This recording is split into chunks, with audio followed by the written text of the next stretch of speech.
Greetings, sentient beings. This broadcast is not intended for children. There may be strong language and adult themes. So, with me today, we have, of course, Jenny. Hi. And we are joined by the Lavender Lady. Mujanye. And Randy, the Harmonica Man. That's me. And in the side chat, I am seeing Kevin Chaos, Godless Granny, and Greg Hartwick with us. Yay, yay, yay, yay, yay. So how's everybody doing today? Wonderful. Trying to make room in here. Better than yesterday. Oh, well, I guess that's good. Is that good? Mm-hmm. I really better's always good, right? What, Jenny? I said I really am feeling wonderful. I'm rapidly approaching graduation with my psychotherapist. I guess that's a good thing. Yeah. Cool. So you feel you've made some good progress, huh? Well, good enough that I'm not going to kill myself tomorrow or anything like that now. So. Yeah, okay, that's important. Okay. Yeah, Friday maybe, but not tomorrow, right? Well, I don't know. The weather is supposed to be really hot and miserable, right? Oh, look, Doc is here. Hi, Doc. Hey, Doc.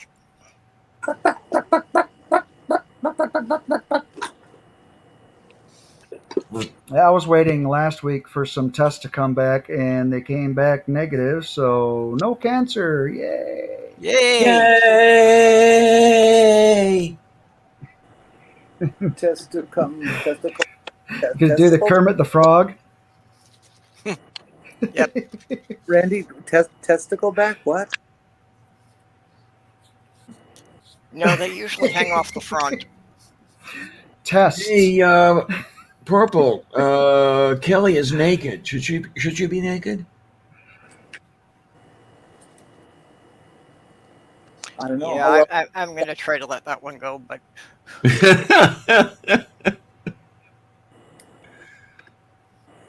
Is it Kelly Granny?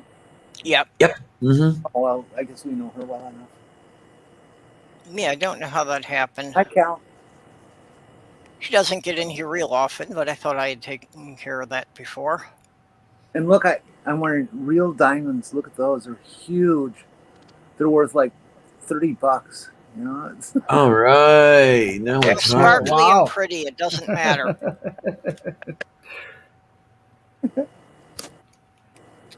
Sloth Girl got me a little diamond pendant for my birthday.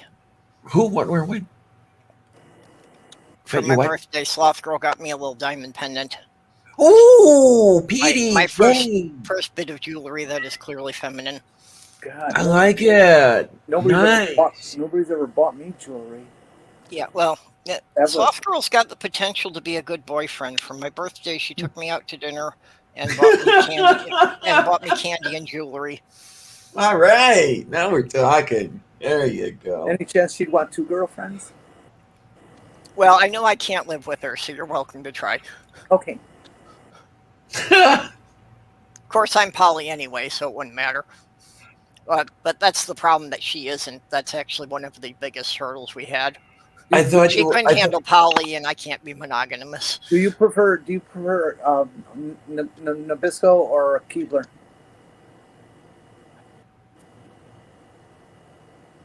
Wait a minute. There's a cookie joke here somewhere, but I'm missing it. The cracker joke. Cookies. Oh, geez, Maya. Hi, honey. Hey, yay! Purple said she's poly. No, I'm poly. She isn't. Poly want a cracker. Oh, okay. Sorry. Wasn't that? Oh, I was going to say, is that your new name? Yeah, you haven't come up with one. I've been kind of overstressed lately, so I'm not catching a lot of things. Well, good. I hope you don't catch COVID then. Well, I am vaccinated, so. Well, as far as I understand, that's not 100% yet. Well, no. And actually, the vaccine's not going to stop you from catching it. It'll just minimize the symptoms. Mm-hmm. Which I guess is not a terrible thing. Hey, I hear that there has been a little bit of medical problems with one of our community people, Jen with one N. Is that true? Oh, her daughter was involved in an automobile accident. Yeah. Yeah, that's what the ambulance in the thumbnail was about. Thanks for bringing us back to that. Oh, Yeah. What happened? I'm not exactly sure, just that she was in a car accident, and after what the insurance paid, they're still stuck with the $1,500 for the ambulance. Yeah. Yeah, ambulances is Didn't we are make not cheap. the halfway mark What? last night? I think we made the halfway mark last night Yeah, on it the was 600 GoFundMe. something when I looked at it last night. Uh-huh. I haven't actually checked it since I got up this so not morning. I quite. could donate some cat fur. No, I think it was slightly over the halfway. I think it was like 675 or 685. Well, I just looked at it a couple minutes ago, and $775 right now. Okay. Oh yeah. So somebody donated before we got started here. Mm-hmm. So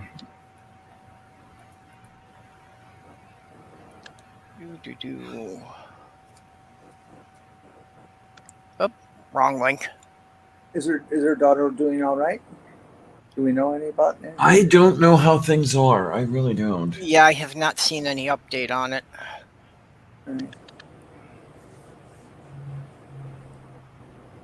You know, last thing I saw was just a picture of her in the hospital, apparently with a respirator or something on, you know, some kind of mask with tubes coming out of it. But didn't really say much about her condition there. So seemed to be stable at least.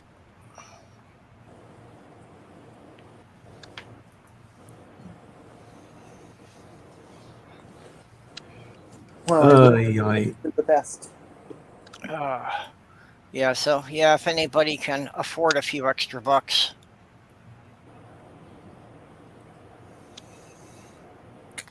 I'm going to be pretty strapped for a while myself. Whoop. Yeah, if you have any extras, throw some my way too, would you? Yeah. I had this leg thing this month. What? Sudden pain developed in my leg and ankle. Ooh. And I'd spent so freaking much money on that. I ran out of my Social Security retirement money a week ago. That even made halfway through the month. Yeah, I just saw a Twitter tweet. There's a cost of living calculator or something that MIT has out, and based on living in Pittsburgh, the amount of money it would take me to just get by is about $27,000. So of course, Social Security is $14,000. Well, they don't want to encourage people to become disabled or retire. So yeah, right, definitely. not a working stiff paying major taxes.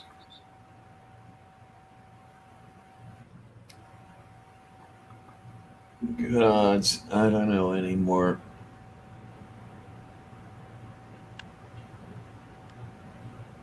I get really mad with Social Security and all the arguing and crap that goes on around that.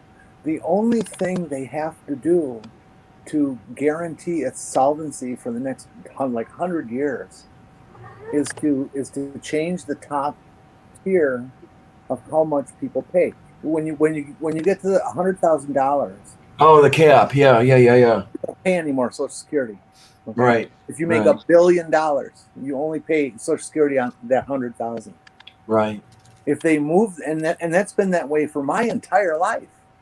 Okay. Right. If they were to just move that cap to say $500,000, Yes. solvency would be absolutely not a question for the next 100+ years. Actually, Social Security being solvent wouldn't be an issue if Congress would just pay back all the money they borrowed from it. Yeah, well, but they never They're will. just trying to weasel out of a way to pay back the money. No, this is needed to be done for a long time. I remember. Yeah. Well, no, I agree. A Yeah, generation before my they took that money before the Gore days. Yeah. And my now my that grandpa was stuck on Social Security and living in poverty because of it. Yeah. and now that we're not dropping bombs on the brown people in Afghanistan, that money isn't going to go into Social Security. Definitely not. Hi, Ox. Say what?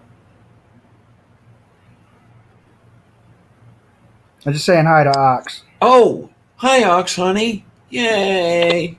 Yeah, we'll find some other brown people to bomb. Hey, Diana, you're the moose specialist. What sound does an ox make? Well, let's see. An ox is a bovine, so would an ox say moo? Yeah, but it's not domesticated, you know. Yeah. So it's Yeah. a wild moo. Moo! Well, no, a lot of oxes are domesticated.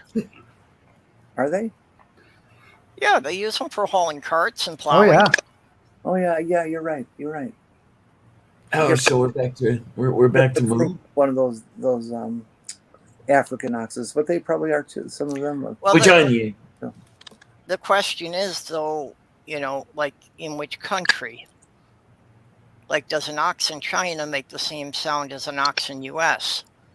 Because, like, honeybees on different continents actually speak different languason Really? I didn't know that. Yes, Cicadas, French honeybees do a different dance than American honeybees, so they would not understand each other. Son of a rabid poodle dog. That's great. the cicadas here in southeast Minnesota, Huh. first of all, come out in early July, late June, early July, and they have this completely different sound than they do in Wisconsin or southeast Wisconsin, where they come out not till August. And the sound in August is this really high-pitched screaming sound that they make, and it'll last like a minute, 2 minutes, and then it goes quiet. And Yeah. here in southeast, it's this kind of rattly. No, I don't want to say bird-like, but it sounds more like a bird call than it does a bug call.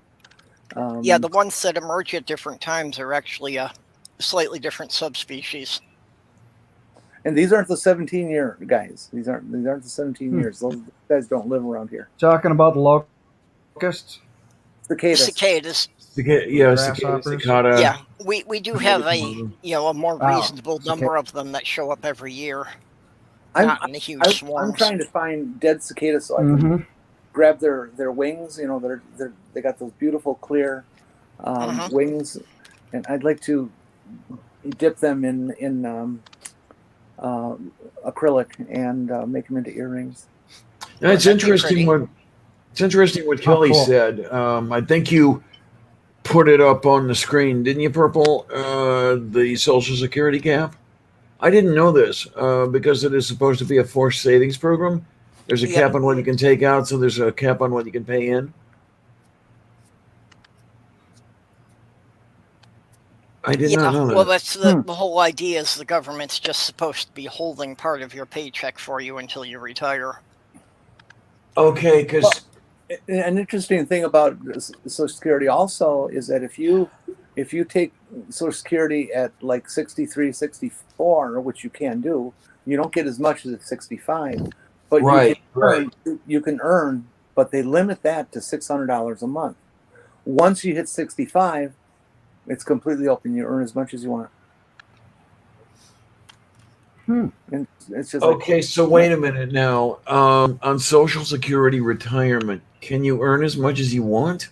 Yeah, you have to pay taxes on it and stuff. But No problem there. No, because when I turn 65, if I live that long, which is next year, my disability becomes retirement, and so then I could earn whatever I wanted, and I wouldn't have to be careful about what I At Well, least as far as as I understand it, if you're on disability and you hit retirement, then you automatically go to the top tier of what they'll pay out for your particular income status in life.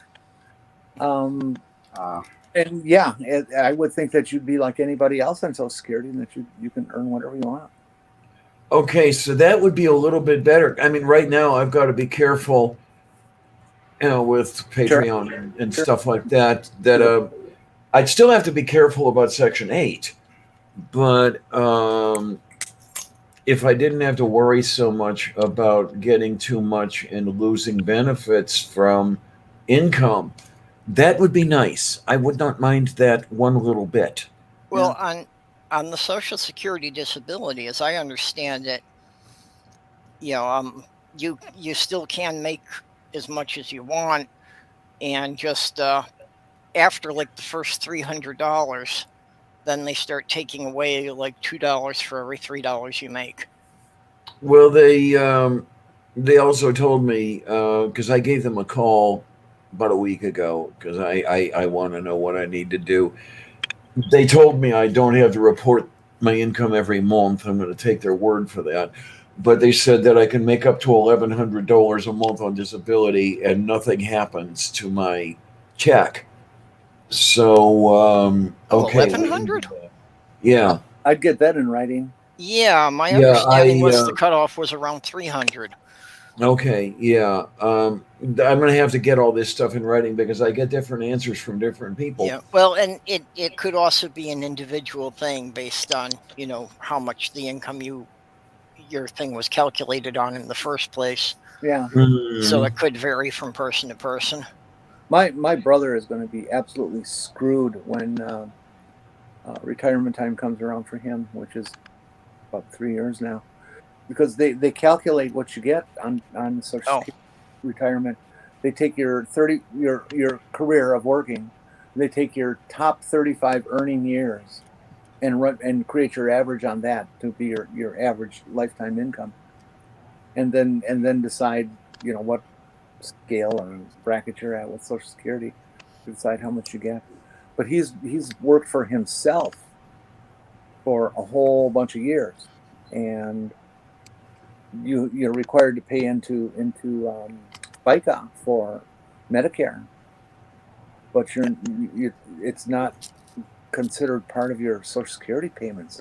I guess I understand, and he may end up getting damn near nothing for Social Security, and I hope he's got something else put away.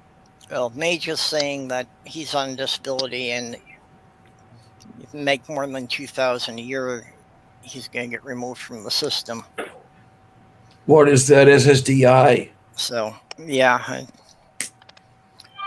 The requirements are confusing at best, so. At best.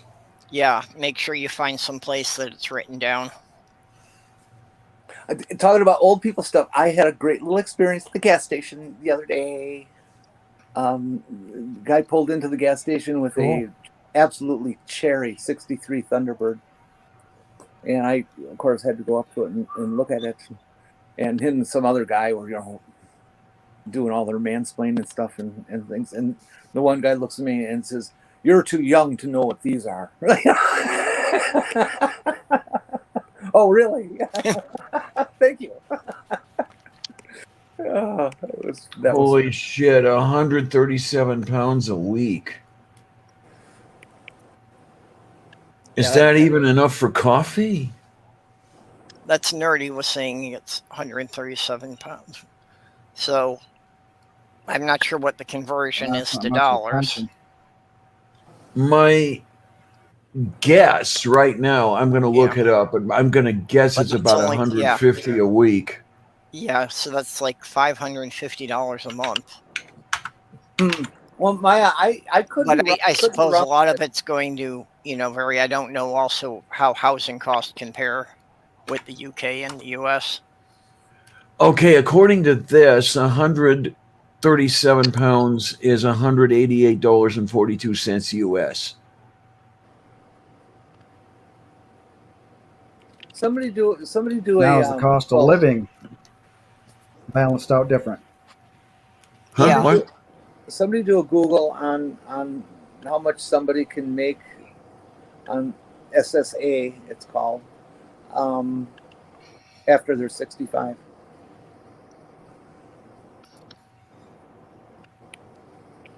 Yeah, well, that's Maya was just saying, and she's got in quotes, that you can earn as much as you wish without it affecting your Social Security benefits after 65. But she also just had a So, thing that said, oh, yeah, well, the other one, she said it must have changed recently. okay, I get it. Yeah. Okay. So, since she's got that in quotes, I'm not sure, but I'm assuming that she's getting that And from a and Maya, government website or something. if those folks weren't over 65, 20 hours a week is 80 a month. That minimum wage is around five, let's say 560. If we drop the coinage and 600 is the limit, so yeah, they're getting close. A couple more hours Yeah. of work and they're screwed. Well, my disability is based on the I couldn't- idea that they say I'm 60% disabled. So if I proved I could consistently work 20 hours a week, it would disqualify me.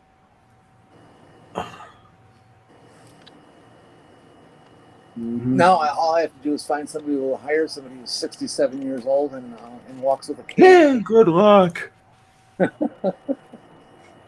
Look, I'll go to Walmart. I'll be a greeter. I can be really nice and smile and say hi. Welcome to Walmart. Do you know what you need? Can I help direct you? I'll dye my hair blonde. Yeah, Mage said he has a letter look at the lawyer he gets every year, and it's still confusing. So if the lawyers find it confusing, what chance do the rest of us have to understand it? The Porozhny. Oh, look, Mage is naked. Why is Mage naked? Well, this I ain't don't movie know. night. There shouldn't have This ain't been this movie many night. naked people. But I guess part of it is when I'm looking at the StreamYards thing, it doesn't show me that. I've got to go back over to the YouTube feed.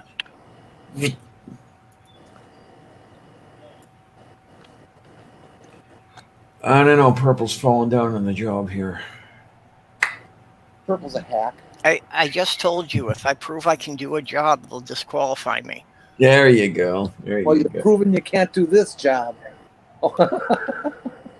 Well, see, I can do a half-ass job. See, I can do 40% of the job. I just can't do the whole thing. There you are. Fake name. Hi, dear. How are ya?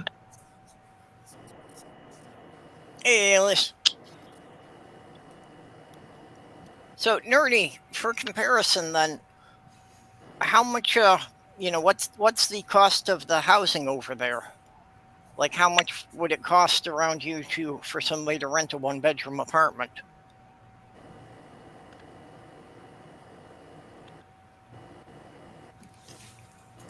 Because that's the big thing in the U.S. is that I've seen the calculations, and they showed that somebody working 40 hours a week and making $15 an hour could not afford a one-bedroom apartment in any major city in the U.S. Right. Not even here. Yep, not even Minneapolis. That's why I live in the boonies. Well, that's why I wound up in St. Cloud instead of Minneapolis. Me too. The rent's significantly cheaper here. That's why I had to stop living in Milwaukee. Milwaukee, of all places, Yep. Yeah, anything big enough to legitimately be called a city, it's gotten out of control. Mm-hmm. Yeah, my rent Okay. went up 10% this year. One bedroom in London could be $12.50. I take it that's pounds sterling, right? Wow. And then where Okay, Nerdy so that- is, Nerdy's at 400. Okay. Where the hell are you? The rents are comparable. I'm assuming that is, just in a smaller town then.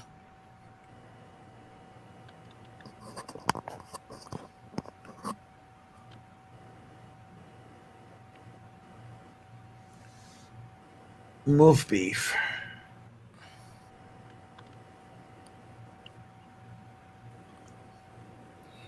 Well, I'm going to take off, I guess.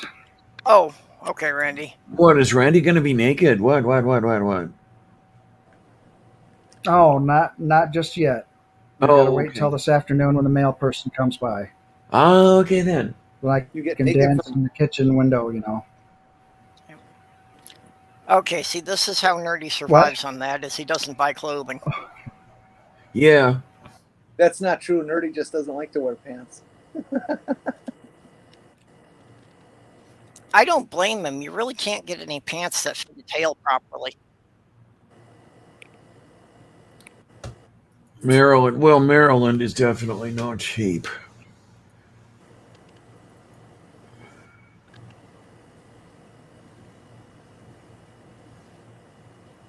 Oh. Okay, well, he's got a laughing face on it. So, What? Kevin Chaos was saying I'm at Mike, my take that mom's and question. this isn't going to end well, but he's got a laughing face on it. So, Hey, you still got him, Mom. at first I was concerned about it. Yeah, I went and saw my mom last week Oh boy. to explain to her about being trans. Oh, how'd that go? With my family, you can never tell right away. That, you know, everybody at least gave lip service to the, well, whatever you need to be happy, and tries to be tries to sound reassuring. And I'll probably get passive aggressive fallout over the next several months and years.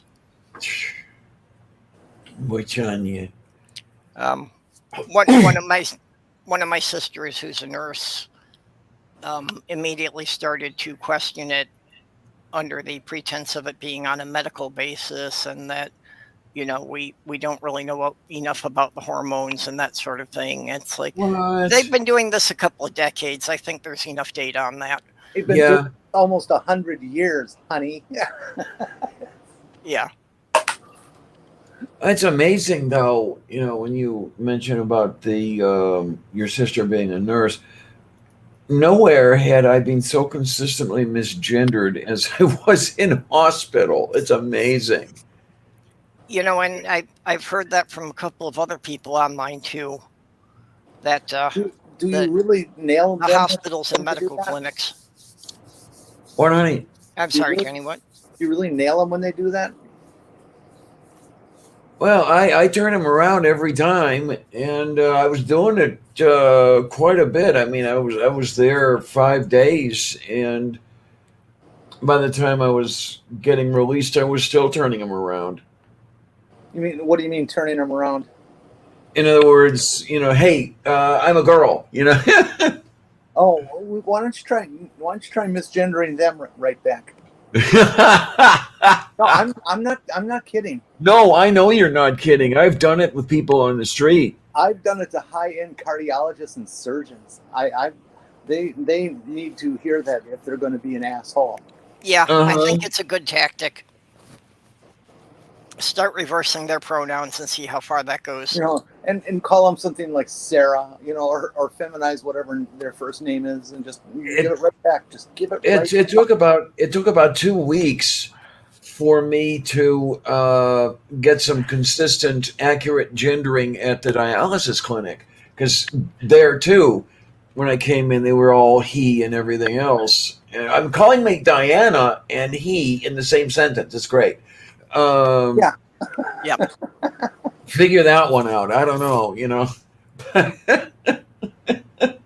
No, we've got it all straightened out now. The worst medical misgender I ever had is I was in an ER once, and they were examining a variety of parts, and this male nurse actually had to get a crotch shot, and he did, and then he did exactly what you say. He used my name and he in the same thing, and it's like, okay, now I understand this is transgender in my file, and I've been at this building before, and so this is all, you know, I know it's on page 1, but are you that stupid? Are you really stupid? Oh my! He Wait a minute. apologized.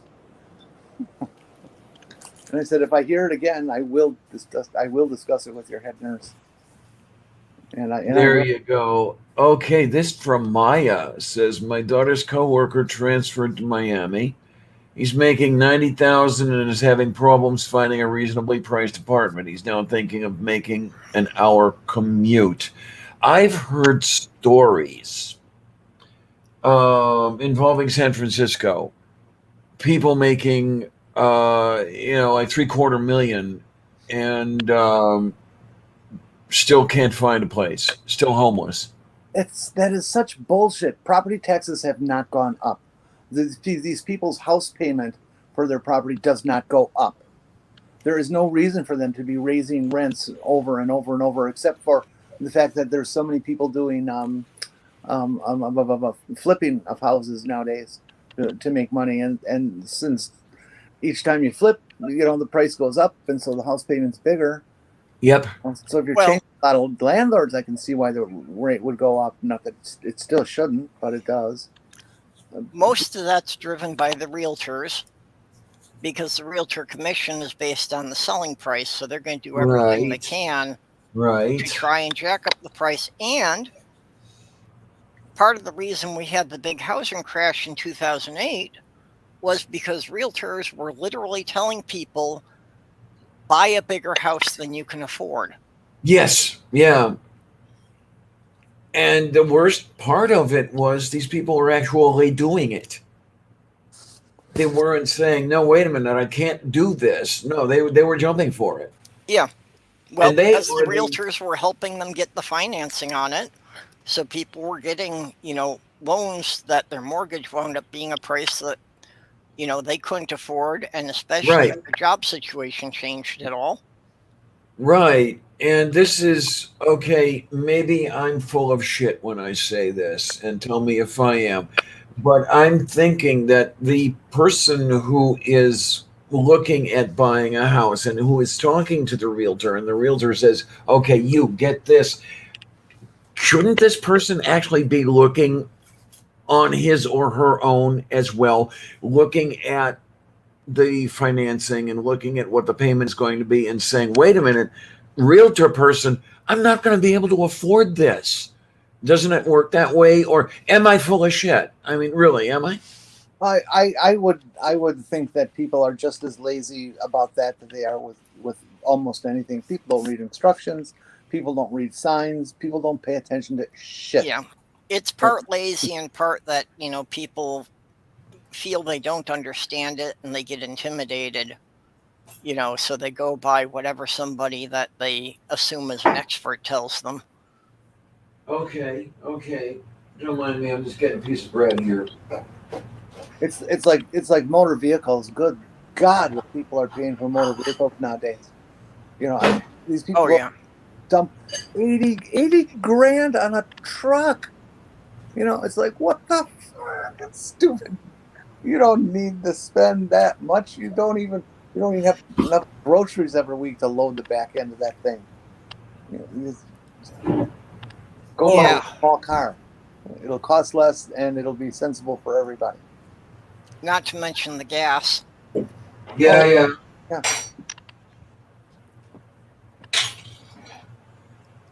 That's the thing that gets me is just, everybody thinking that they have to drive an SUV or a pickup truck. And it's like, yeah, why? Why do you need that vehicle? Well, where I live, I had to stop dissing on that because people actually do use them around here. So that's fine. I don't have a problem with that. Well, yeah, but the city if you're actually going to use it, but most people who live in the city don't. Yeah. Right. I don't live in the city, so that's what I'm saying. No, they drive a truck because they want a bigger dick, and I guess that's not you, Jenny. Too late now. Yeah, I drive a little hatchback, and I use it for hauling tools and cargo more than most people who own a pickup truck. Around here, I'll see, some of my neighbors are hauling they're hauling 1,000 pounds worth of hay every month, and stuff like that. I mean, you're not going to besmirch these people for having it. No. But I have a friend back in Milwaukee, a doctor. He went out and bought this big honking dually axle, 4-person cab pickup, so that he could tow his sailboat once a year down to the yacht club and once a year back. Yep. Well, for fuck's sake. It's like, Fred, what do you need that for? Yeah, well, that's, you can't rent a vehicle for 2 days out of the year?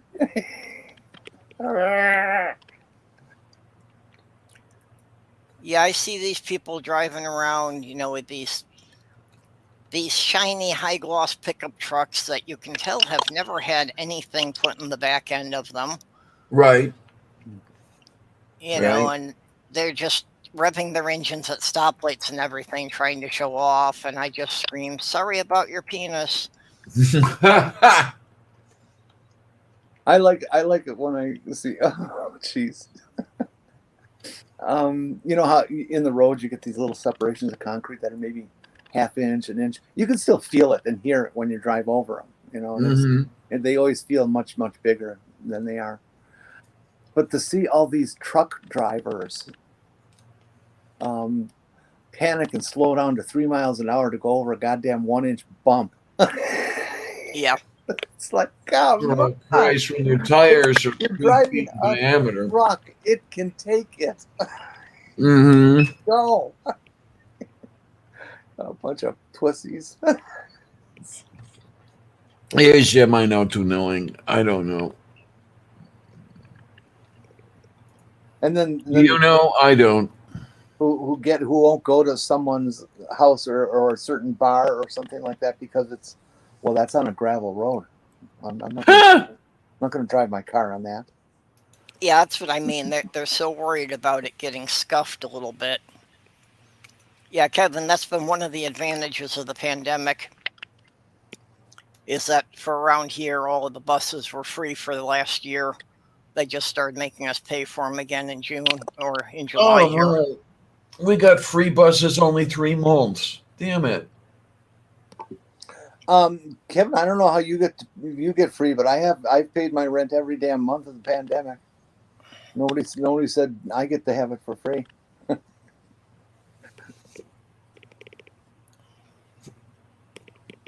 Yeah, well, I have a car, but when the buses were free and they pretty much go to everything I need to and literally stop right at the front door of my building, it's like, yeah.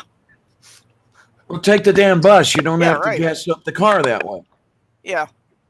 Yeah. If I didn't feel I was going to have more than one bag to carry, might as well take the bus. I do not mind the fact that I have not owned a motor vehicle in over 30 years. It's a lot cheaper that way.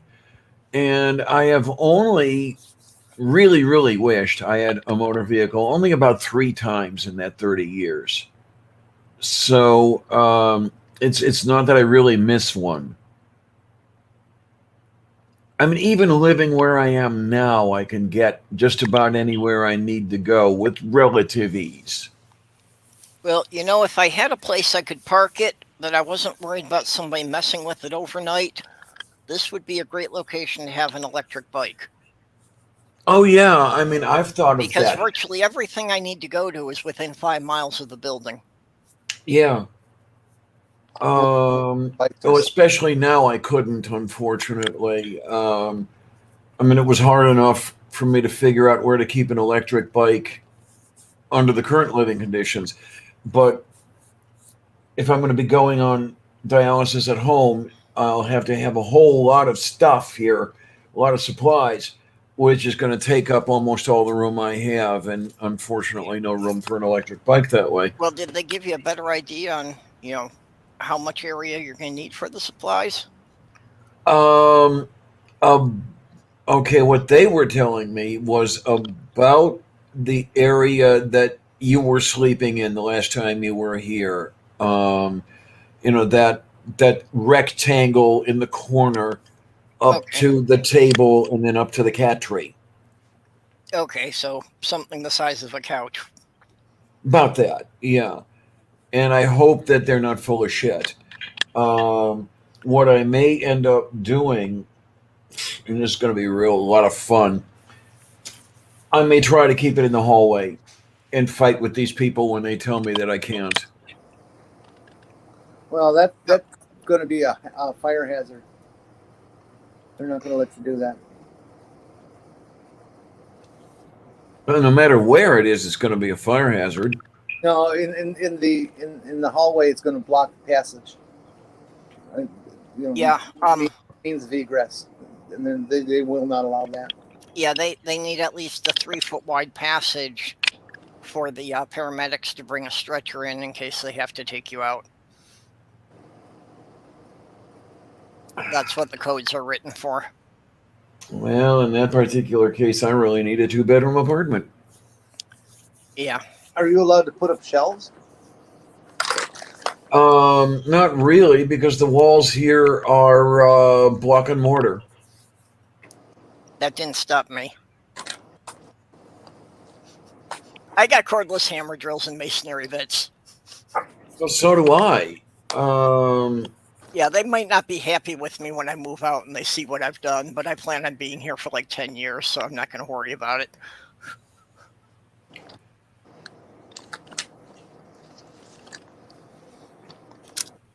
Well, the solution's obvious. You have to move to Minnesota. That doesn't work. Section 8 is Section 8 throughout the country. I know. But a lot of the people in this building are in Section 8. So, you know, In other basically, I words, think, you don't get enough space to live no matter where you are. well, and pretty much what I was saying is that my apartment is slightly larger than yours, and the main difference in that size is that I've got a walk-in closet. So you'd have the same apartment with one extra large closet.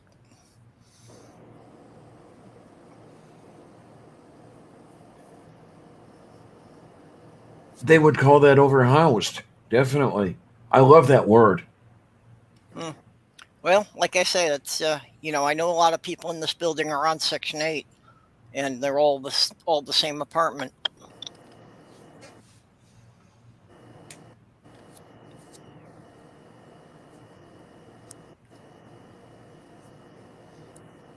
So, of course, I can't be sure if every building in the city is the same way, but they do tend to be newer buildings around here. And Overhoused. Yep. yeah, well, they put that in basically to say that if you're getting a rent subsidy and you're living alone, you can't have more than one bedroom.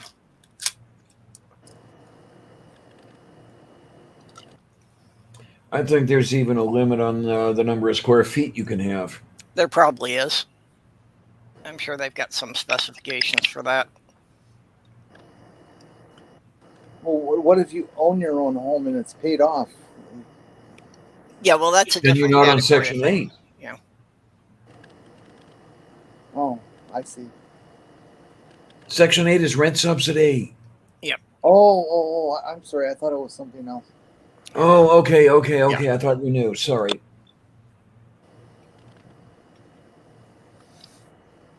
Yeah, it's basically for people who are on Social Security or disability that it puts a cap on the rent of not being more than 1/3 of their income.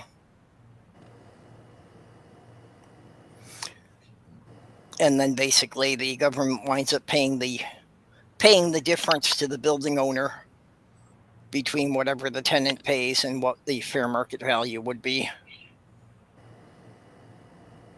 Yeah, I think I'm going to have to move into a place like that. We've got one building in town that I know for sure is senior living and disability that they do that payment thing. You pay, I believe the formula is 28% of your income towards rent, and the government picks up the difference. Yeah, sounds like a very similar program.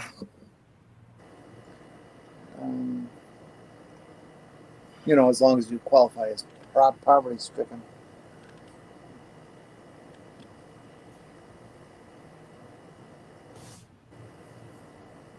And poverty stricken is now up to 17,000. Anything below 17,000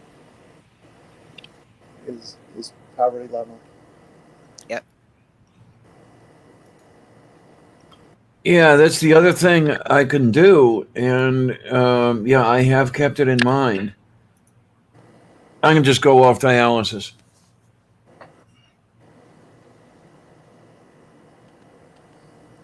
That is an option. Well, no, you're not allowed to do that, Diana, because we need you here to continue to be a thorn in the side of the Republican Party. They don't pay attention to me. Your mere existence annoys them, so they need to be annoyed. Kevin's saying in California you can get simply for having children and being in a certain income bracket. And I'm sure that's based on the number of children and the income bracket, but I wasn't aware Section 8 was available for that. I knew they had other programs that would cover things like, single mothers raising children. So I don't know, that might be a state program rather than the federal Section 8 thing. Hey, Philip.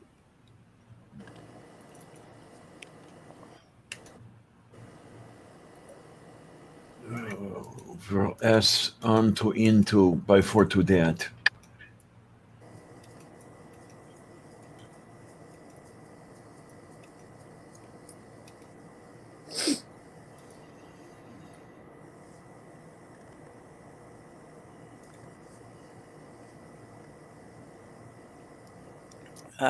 Weep.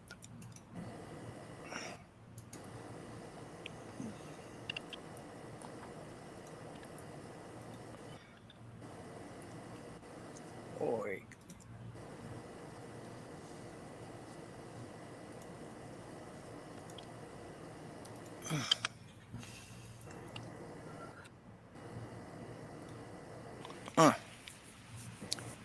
Yep. Well, so far I've still only come out to half of my immediate family. I still have several of them I need to tell. Oh, hey, Junie. Junie, hi, honey. Yeah, I haven't gotten to all my siblings yet, just the ones who were living in the small town near my mom. So fun part's going to be telling my eldest brother because he's the really religious one. I was going to ask if that's the one you meant. Okay. Yeah, well, I recently found out one of the things on his wish list are Ray Comfort tapes. Good. Yeah. Lord. So yeah, he's gone even deeper than I realized. Oh my word! It's just moo. Well, I guess you won't be talking to him anymore, hey? Well, yeah. See, the thing I need to discuss with him is that he's always had this big thing of every year he wants to do a brothers weekend, that it's just the brothers getting together for a weekend of gaming and, no women around. I guess so how is that going to work if by the time the next one comes up, I'm his sister rather than his brother? You're already a sister. So, yeah. So am I exempt from that now? I would be disappointed if I couldn't go to that anymore. I know. They've been forcing me into it for the last several years. Hey, now that's a good idea. Tell them that you're transitioning because you didn't want to go to that damn function anymore. There you go. You guys are so freaking boring that I'm going to transition. Yeah, I'm becoming a girl. Yeah, and it's your fault specifically. Yeah. My older brother actually did ask me that when I, in the only conversation we've ever had about it, one of his biggest concerns was that he caused this in me. because he was, rather abusive and that kind of stuff, as siblings are. And he had some effect on me that way, absolutely. But no, Gary, you didn't cause it. And I'm so glad that you've turned this into something about you. That's really great. Thanks, Gary. Yeah. Isn't it great? Yeah.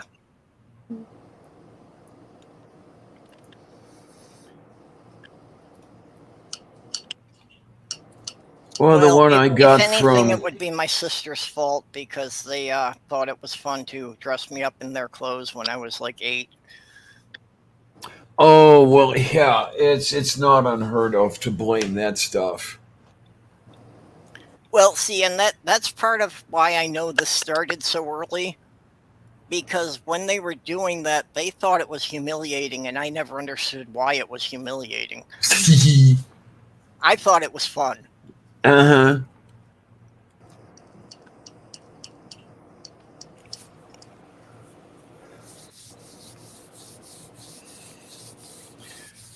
Oh boy, the one I got from the female slimy bastard was that I was doing it for the attention. Yeah, that actually was one thing. I was expecting some of that to come up when I was talking to my family about it. So I was surprised that nobody started questioning the motives for it. So that'll probably come later. Yeah, I'm going to. Yeah. I'm going to do this because I want not just the attention of you guys in the family, but the whole world. That'll when they notice me, they'll want to kill me. Yeah. Uh-huh. Yeah. Yeah. No, that's really good. Yeah.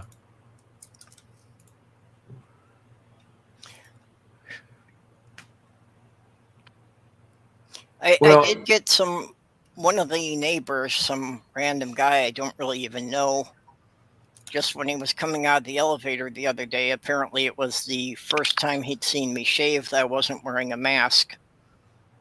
And he rather went on about how much younger I looked when I was shaved. Oh, okay. So, I mean, it was a good thing in that respect, but yeah, still kind of weird.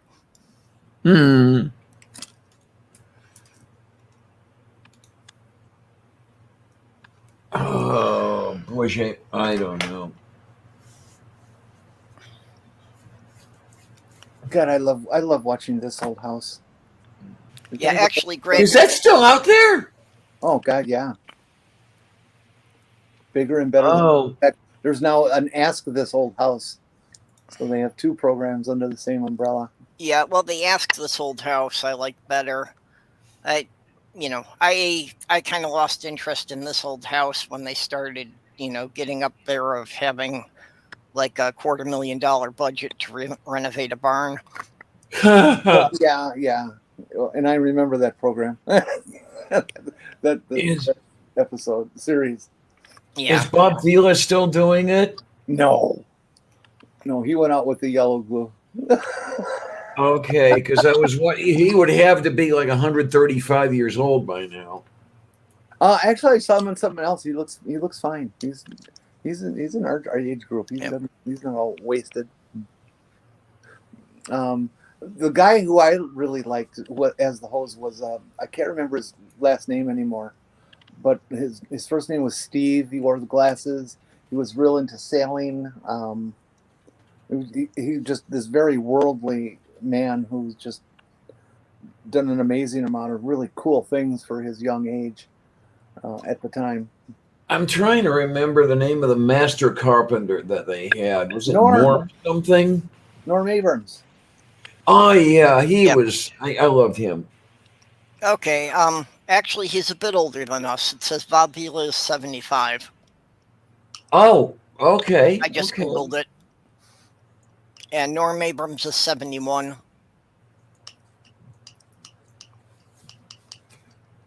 Oh my. Yeah, Greg, actually, the reason I was going to tell my mom and my siblings now is I felt they needed to have a couple of months warning that if they invite me for Christmas, I'd probably show up wearing a dress. There you go. There you go. Hey, there you go. You I figure show we up. need a couple of months to digest it before that happens. We got to pick something really nice then. You show up in a skirt cut up to your crotch and a blouse down cut to your belly button. How's that sound?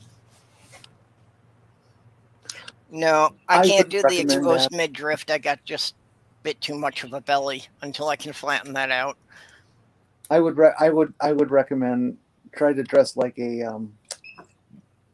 third or fourth grade teacher who's in her Okay, yeah, there you go. who's just approaching middle age. No, I could do the leather mini skirt. I've got the legs for it. No, you don't. Yeah, if you got it, flaunt it, baby. You didn't see my legs. I know.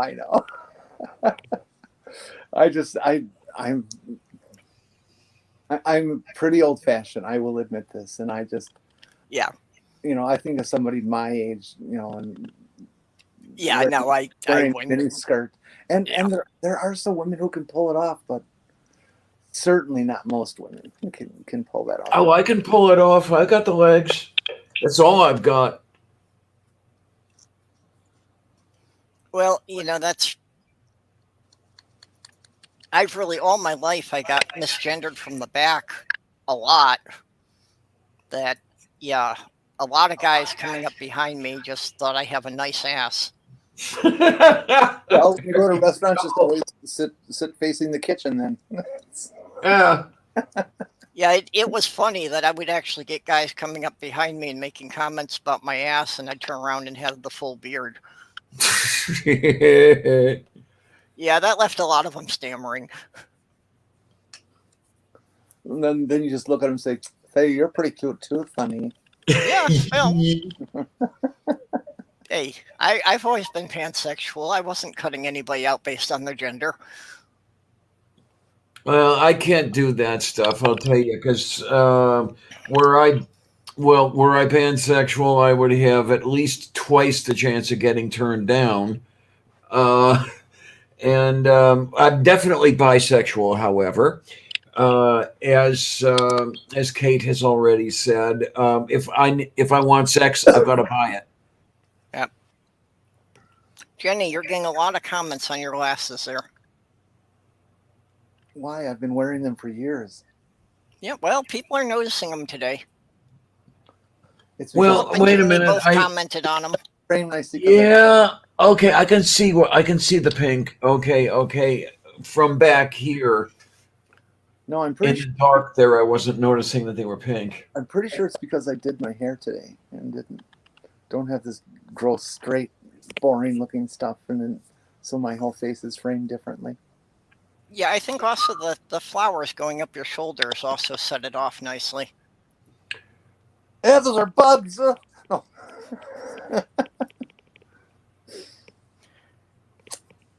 Thank you. Painting flowers on the Put Junie's comment back up. don't bother me at all. Moo. Thanks, Junie. Yeah, I tend to forget that you can't see the side chat. Which on you? I wear these pink glasses because I wore pink glasses in the 60s and 70s, and so it's just kind of retro nostalgia, getting back to wanting to be 20 years old again. I don't want to be 20 years old again. And I get tons of people commenting practically every day. I have someone will say something about my glasses. Okay, Ox has got a comment for you there too.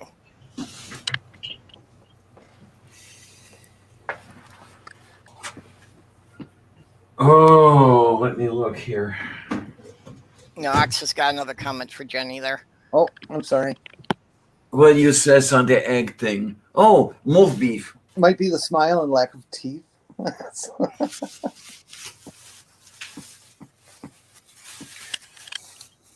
I see Oh, teeth God. when you smile. Yeah, I still got them in the front. I'm Oh yeah, but they still. So you're doing better than I am then. I was just never very good at brushing the back, and I hated flossing. So I ended up with a bunch of root canals, and they only last so long. And Yep. a lot of them failed, and the tooth went away. And a bunch of other ones, the tooth just cracked over time, and me doing stupid things like eating ice cubes. And I could still chew food and stuff, but I'm gonna need dentures pretty soon. Hey, Godless is here. Basta fare che? Jeff, yay! Yep. And Doc Fearsom's leaving. Oh, what? See you, Doc. Doc says he's got things to do, so he's got to go. Hey, got that logo.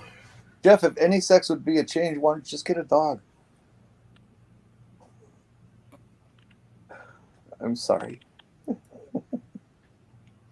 Yeah, I'm not sure if my disclaimer completely protects me from that, so let's just not let that go any further.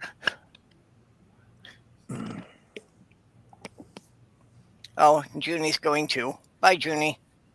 Oh no, everybody's leaving. I guess Junie was just on a break from work. Well, I'm going to have to leave early today too, because I have to go buy 2 gallons of gas. And before I go, it's rehab day, and that's why I'm so cute today. Is I have to go to rehab, and I got to change clothes for that. But afterwards, I have to go to the local LGBT center and talk smart in front of a group of trannies. Bunch of Oh, boy. trannies. So I thought I would show that even something big, fat, and ugly can look presentable. I just did You were not too hard do- on yourself. No, I'm just You are honest. not ugly. I just didn't do all that well in the group support stuff that we had with the trannies and everything else. Because I don't know. I guess it was just with the other kids there. They all seemed to be just taken up with fetishes, and that's all they wanted. And that's just not me. It's not where I'm coming from.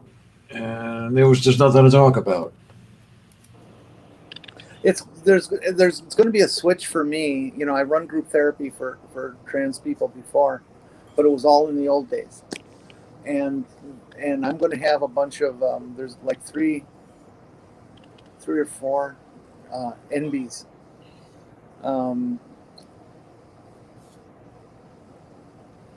In this particular group, and frankly, I don't really know how to deal with them on a group therapy kind of level. So it'll be educational for me. Mm-hmm. I have to admit that I don't understand the NB mindset. I don't know how these people think, feel, that sort of thing. I suppose I could learn, but it's just not something that my mind is geared to at the moment. I don't know what it means to be gender fluid, you know? You know, I can give you my perspective on it, but yeah, Well, see, I don't it's going to understand, vary. and it seems to be mostly related with language. I mean, I don't give a fuck how people want to present themselves. Right, Fine, right, I'll love you either way. right. But it in terms of rhetoric and language uses and choices, it's I hear so many people calling themselves non-binary, and then saying the binary doesn't exist. And it's like, well, okay, if the binary doesn't exist, how can you be non-binary? Yes. What are you non of if it doesn't exist? You know, more than anything, I feel, any kind of labels are just kind of to get the conversation started. Because any kind of labels you use, you're going to wind up explaining. Well, but look what the whole concept is. You know, they say male and female. You know, it's just this social construct. Hmm. Okay, fine. Okay, let's say that is absolutely true.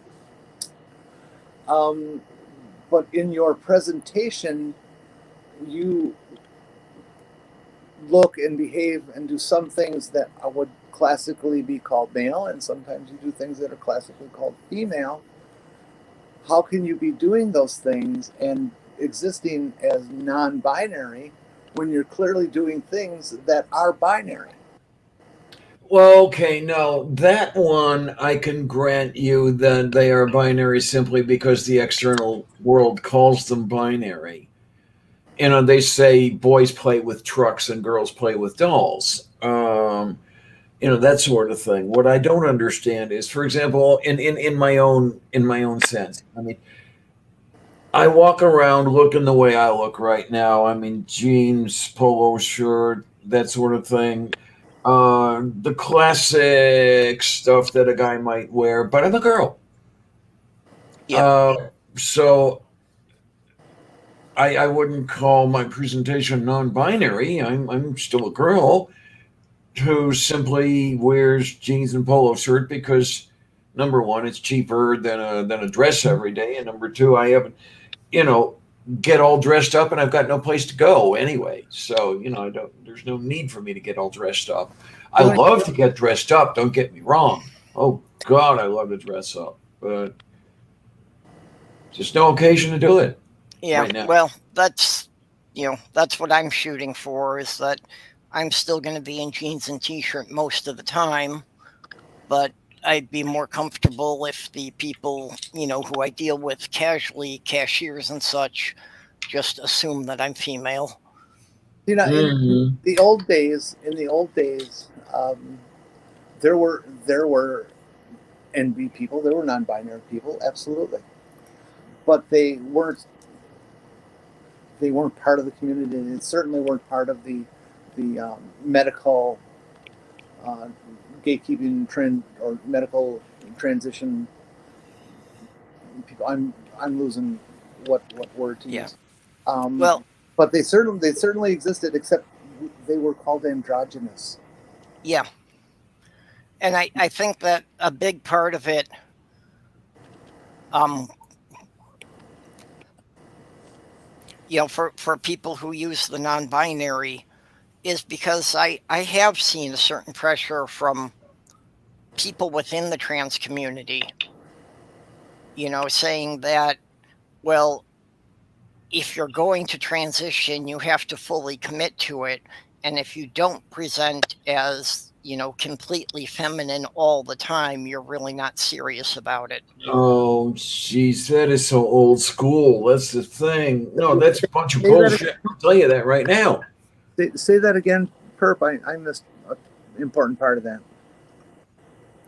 That I've run into certain people in the trans community that say that, if you're not going to present as female all the time, that if you're Oh, not fully committed to it, that you're not really serious. yeah, that is, you're right. That is That is so 1960s. Really, you know, when they expected that you would present female all the time and marry a man and all this other. Yeah. Come on, don't even. Well, well. and That that's, that that is there are the gatekeepers like that, and that's part of what discouraged me for a long time.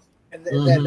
that is the school of thought that I came out of. That I had to fight Yeah, for my own existence. You know, that I had to, and that's why so many of us learned the same story to tell when it came to, yeah, explain to that shrink on, oh, why I think I'm transgender, or excuse me, transsexual in those days. yeah. Um, that we talked amongst ourselves, and everybody learned the right Yeah. thing to say. Um, and the medical staff knew it was going on, but there was no way they could get through it, because everybody Hmm. knew that you have to do this if you want to achieve your desire to, have bottom surgery at some point. And of course, the people who weren't interested in bottom surgery, they didn't care. They Yep. didn't take part in the storytelling, and they became the I'm going to use fringe, and I don't want to make sure that I'm not using it in a negative way, but just to describe that they were part of us, but they were just out there, not in the medical part.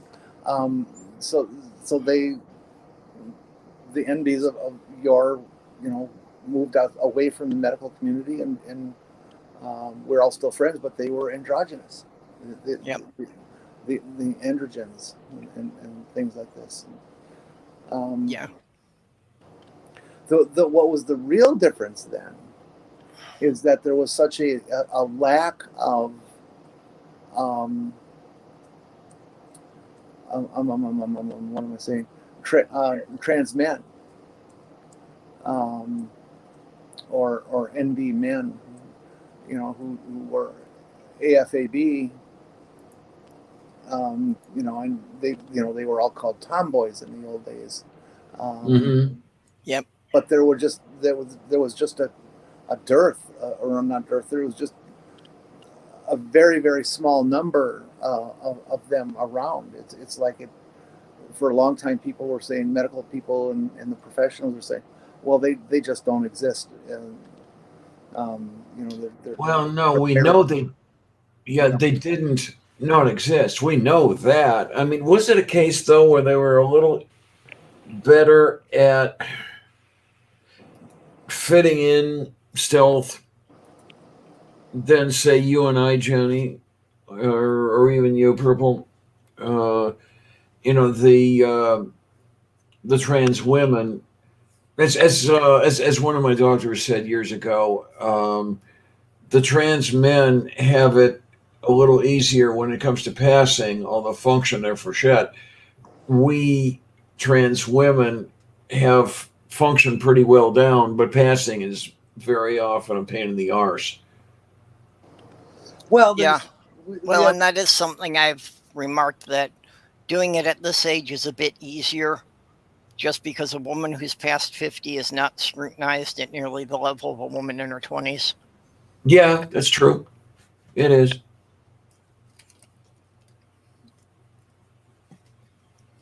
It is the social scrutiny that you're talking about, certainly, but it's also the reality that the effectiveness in terms of change of appearance from somebody who's taking T versus somebody who's on E, Yeah, is radical. Is just radically different. Trans men, they bulk up to this incredible level, and grow these big freaking beards, and they look like goddamn lumberjacks and shit. and that's just from the drug. Yeah. We get, so maybe some of us will get a fat ass and chicken wings, and we'll grow some titties that everybody doesn't like because they're not big enough, and so they get implants. And your skin changes, and your body scent changes, but those are not things that people see, and so yeah, we have a much more difficult road that way, but they have a much more difficult road if there's somebody who wants to appear male in every sense of the word, with penal structures and stuff like that. It's a very, very, very difficult procedure, and it takes a long time to accomplish, and the failure rate exists. There's almost no failure rate with our bottom surgery, but for theirs, there can be some very serious complications. Oh, absolutely. Absolutely. Don't mind me. I'm just running around in here. Well, bottom surgery for trans men is, there's not as much that's been done with it, and getting it to function externally and look right. Mm-hmm. And it's real understandable. I mean, there's structures in a penis that there's no equivalent tissue in a woman, so there's nothing that they can harvest from or improve its functionality that way. They have to use artificial means, whether it's one of the balloon systems or some of the permanent stents that they put in that give the person a certain amount of erection all the time. Yeah, at least going male to female, they've got more extra skin to work with there. Yeah, yeah. But then there's the very major issue about lubrication, which becomes less of an issue at my age because even cis women at my age tend to get dry and need lubrication. So Yeah. it's not Mhm. all that shocking of a thing if you do get a partner. Well, and that's not even necessarily an age thing. That even some younger women, need the extra lubrication.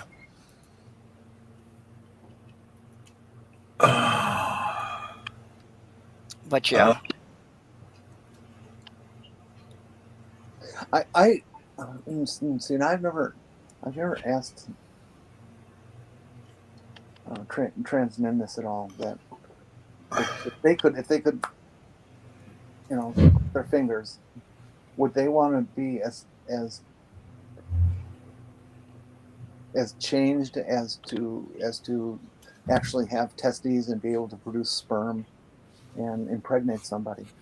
I don't know. I never asked anybody. I'm sure it varies, but I'm sure that there are some that would really love that chance. Yeah, in our end of the spectrum, virtually every it goes. who's gotten bottom surgery really wishes they could menstruate and have children.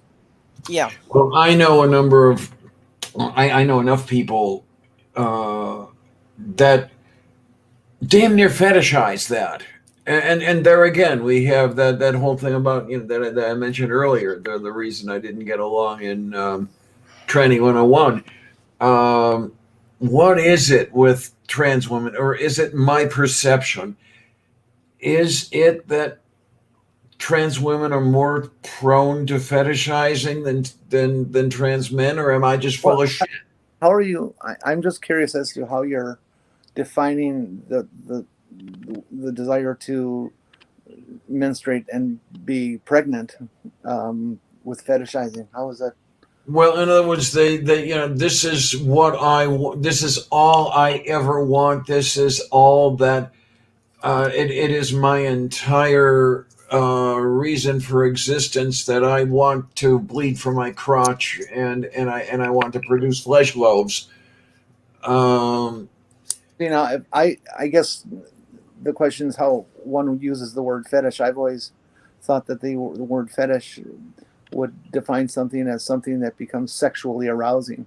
Okay, yeah, I think I'm using the word slightly differently. I'm not necessarily speaking of a sexual fetish. I'm speaking of making it the centers of their lives, basically. Does that make sense? Yeah, I think I get where you're at there. An extreme desire, something that most people on the street would say, you're just going a little too far with that. Well, and it's a question, I've been pondering as far as at what point do you consider these things a fetish? And yeah, I mean, when I was speaking earlier about the fetishes, I was talking about sexual fetishes. These girls were into rubber and they were into all this other kind of stuff, and they would admit, it's all about the sex. But with the thing with the menstruate and with the boobs too, the other one. Yeah, see, I don't think you can use the word fetish the way you are, because if you do, then its meaning for everything else is nil.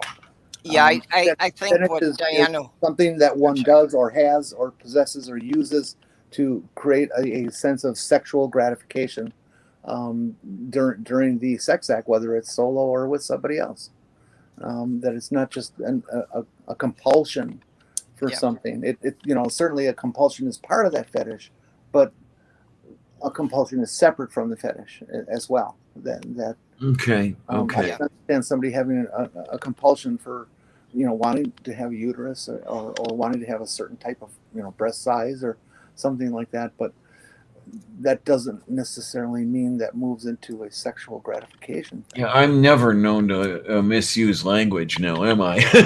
Well, I think it's a case that the way you were using it is a, perfectly, dictionary definition. But I Yeah, think it's just, that the way it's commonly used these days, anytime you say fetish, people assume it's something sexual. yeah, it's not in the vernacular, if you will. Yeah, it's not. Yeah, it's more I kind get of it. using it in a clinical sense that most people won't pick up on. Well, Mhm. I have only, and this is maybe my lack of education on the specific dictionary definition, but my medical dictionary definition of fetish has always been what I was talking about with the sexual gratification thing. Yeah, yeah, yeah. Mm-hmm. You know, honest to God, I've never looked it up in Webster's. I don't know what Webster's has to say. I know what Tabor's Encyclopedic Dictionary says about it, but not Webster. And then there's the definition that nobody in the world ever uses. It's the one, the ritual dolls that some indigenous Americans have used. Yep. The fetish dolls. Yeah, that's one nobody ever uses. Yeah, that was used like in the 80s, and I haven't heard it used since then. Mm-hmm. You mean, are you talking rubber blow-up dolls? No, No. just little sculptures. Sorry. It was used that way in like some of the Native American things, referring to the little carvings of animals that they used in rituals. I'm trying to remember if kachina was another word they used. Yep, just a random plug here. Okay, yes, Jeff yeah, I've heard that. I Jeff think just needs 5 more subs to hit his next milestone. So, if you know anyone who's not subbed to him yet, I'm thinking maybe that my choice of using the word fetish in this discussion is incorrect. That maybe what I'm really talking about is a paraphilia, which I think the way you're using it though is the way That's that the most common people will usage, the way understand. you're using it. Yeah. I think it is the most common usage now, and it's what most people would go to when you say fetish. Especially when you have, websites like FetLife. And then I'll finish up and then drop it and leave it alone. Part of my response to this is also the fact that I have obsessed, and I will gladly use that word, most of my life, that wishing that I could get pregnant and have a baby. Yeah. Well, and that's what I mean. But it's not a sexual turn on for me at all. Yeah. Right. Yeah. Well, that's what I mean. That at what point, I know a lot of people in the trans community take a dim view of a lot of things because they consider them to be fetish. And it's there are things like you say about getting pregnant. It's the only phase of taking care of a child that I've never had. Yeah. So that's, if it was possible, I would like to have that experience. I know it can't happen, but I mean, I've carried around infants that were just a few weeks old in a sling across my stomach. So that's the closest I could ever get to it. The big friction of today, and I think you probably are aware of this, Perp and Diana, but the chat may not be, is there's this word that somebody coined not long ago that is autogynephilia. Oh, Ray Blanchard. Yeah. What it's supposed to mean is that what transgender people are, transgender women are, that their whole existence and desire to be transgender and to all that is that they get sexual gratification out of the concept that they are Yeah, right. that they are changing sex or that they're changing genders, or however you want to term that. Right. That is their paraphilia, their fetish, that they get sexual gratification off that, and it's absolutely ridiculous. I don't know if that thing actually exists. I think it does, kind of, but it's not. I've run across the term in a number of different contexts to the point that I wasn't clear on what the definition really was. Well, this is, I think, I something heard that Ray Blanchard made up just to um, illegitimize us, us trans women. exactly. That's exactly correct. Now, I have heard people who are committed transvestites, and they call themselves that. That's not me calling them that. They call that themselves. Express that they have a sense of autogynephilia in themselves, because they do sexually get off on the transition between I'm a plumber, a male plumber during the day, and at night I'm a showgirl. Yeah. That they physically get off on that, and their whole thrill is that change, and maybe fooling somebody out in the public if they go that far. But Well, I've never met a transgender person or trans woman who is even vaguely discussed sexual excitation at the idea of finally achieving their own identity. It's so different, so removed. And you're right. well, see, and Ray that's Baby is just trying to hurt us. that's kind of what I mean, about, are people feeling that I fetishize it or that, because that's, for me, what being gender fluid was, that, when I was with a man who treated me like I was a girl, yeah, that, there was a sexual element to that, but it was just part of that. I felt more comfortable in that role. Okay. You Is it know, good and for you? Yes. and what Jenny was saying is, very much hitting it on that, during the day I was doing carpentry and electrical and plumbing and all that kind of stuff, but like with my fiance, when I was home at night, that, she just regarded me as a girl. That's the way she always saw me. Okay, that must have worked out nicely. All right, now here's what And that's the part that confused people, that she was a lesbian, Mm-hmm. and that she said that she never would have imagined she would live with somebody who had a penis. But, from when we first met online, she just always saw me as a girl. Now here's one for you. How would you define this person? Back in my car shop days, there were occasions where you had to get something done, and so you don't care what you're doing, and you just dive under that car and get that oil change and get the customer out the door. Okay. And it didn't matter whether I was wearing my coveralls or if I was wearing a skirt, I would still do it. And I found that there were a number of customers who got really turned on by that. Okay. Which I still don't understand why it's so exciting to them, but it was, they admitted to it, that's a real turn on for me. I get a Woody. Yeah. So, well, okay, then I'll do it next time too. Just pay me extra. So I don't know. How do you class that? Is that autogynephilia? I don't think so, but it's something interesting. Oh yeah, and it's definitely a real thing. I know what you mean. That, God.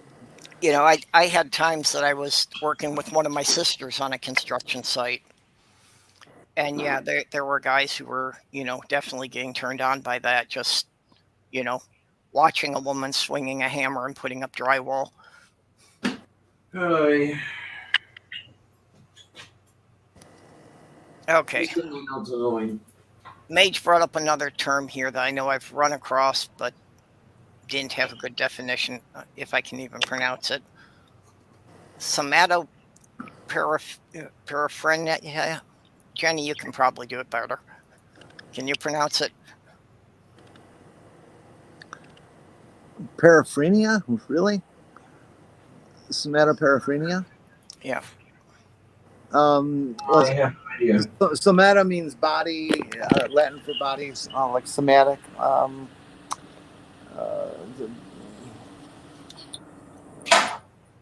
Yeah. Yeah, I think that's. I think know that, it's a sort of body dysphoria where people feel that parts of their body aren't really part of them. I'm thinking they're using that word instead of autogynephilia, but I think that there's the same intention behind it. Um, Well, my understanding of this one is that it's not necessarily a sexual thing. It's, some people just have something, mentally that they feel like one arm or one leg isn't really part of their body or it shouldn't really be attached to them. well, there are people who have a definite fetish about um, Oh, they sexual, want medical hardware attached sexual to them. partners who are missing a limb. Some will go so far as to pay a physician to amputate a part of their body Yeah. because it's sexually exciting to them. And that's weird. That's to me. Mm. Yeah, I've read about that. I can't really wrap my head around it. Um, and I hate to say judgmental, but I'm sorry, I just can't deal with that myself. Well, no, I don't think it's too judgmental to say that somebody who is, willingly going for physically mutilating themselves probably needs some therapy. Well, see, I won't even use the word mutilate though, because there's some people who consider what I've done mutilation. Yeah, SJ has called that Yeah. mutilation. Well, yeah, Definitely. I've certainly seen that, when you get to talking about the bottom surgery, that a lot of people have that kind of reaction. And I've been in arguments with a couple hyper-Catholics who go that way as well. One guy you may have heard of, Trent Horn. Um, he's I, with a website called Catholic Answers. Shannon Q had him on channel at one time. He's an idiot, piece of shit.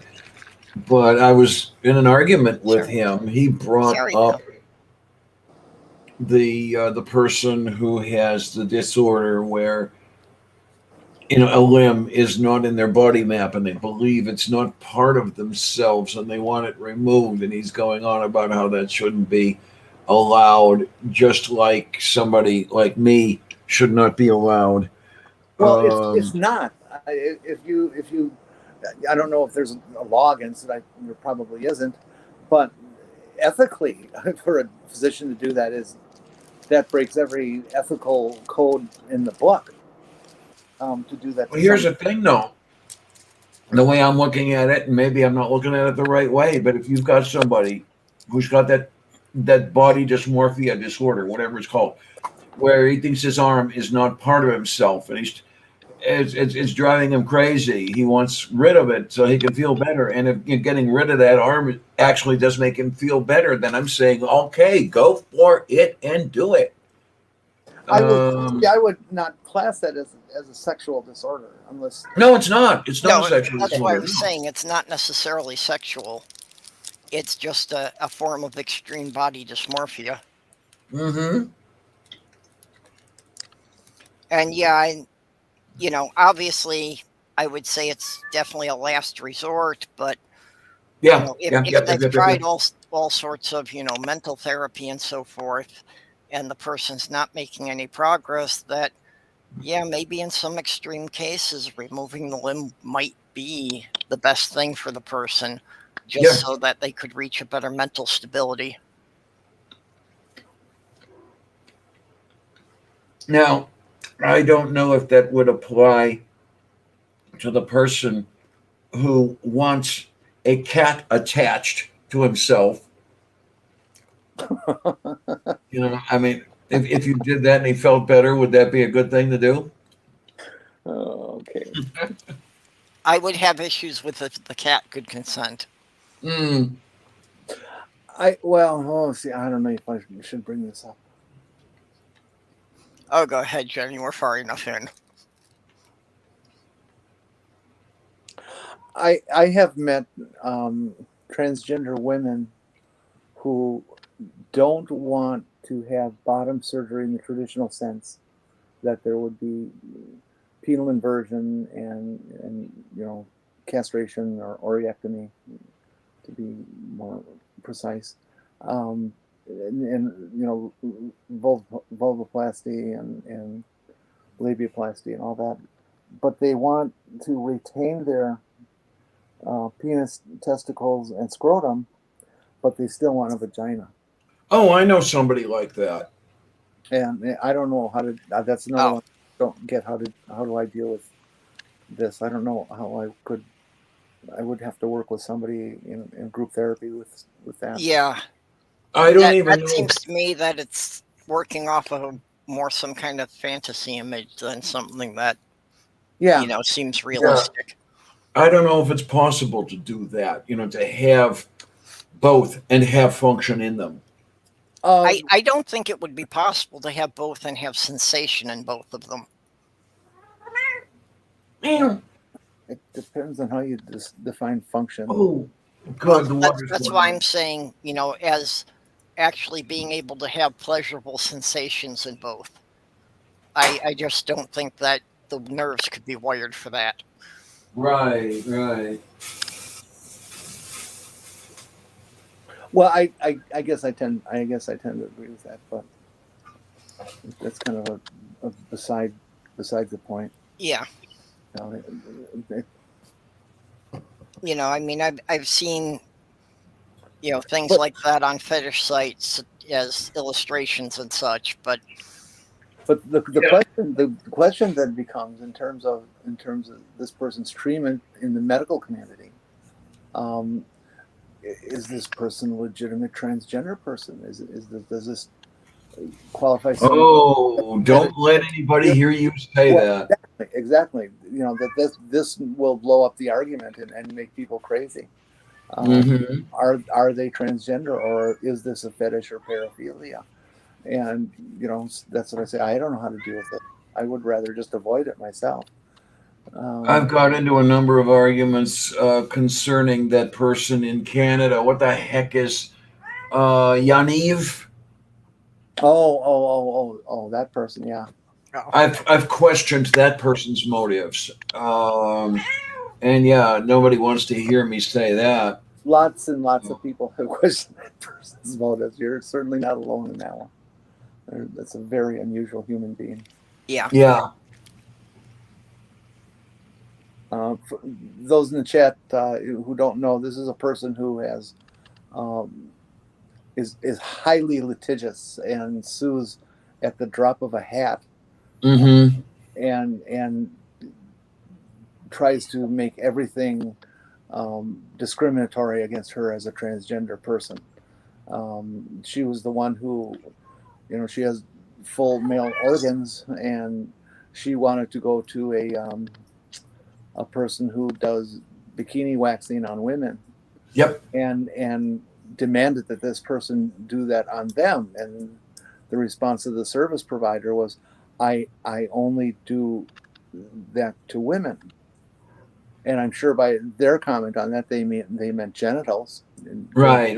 Yeah, that I don't handle testicles. Yeah. Right. The person then or this Yaniv person sued them for that, and ultimately the Canadian court says, "Piss off, hey, get out of here." That was that's bullshit. That you can't make somebody do that when it's not what they're even trained for.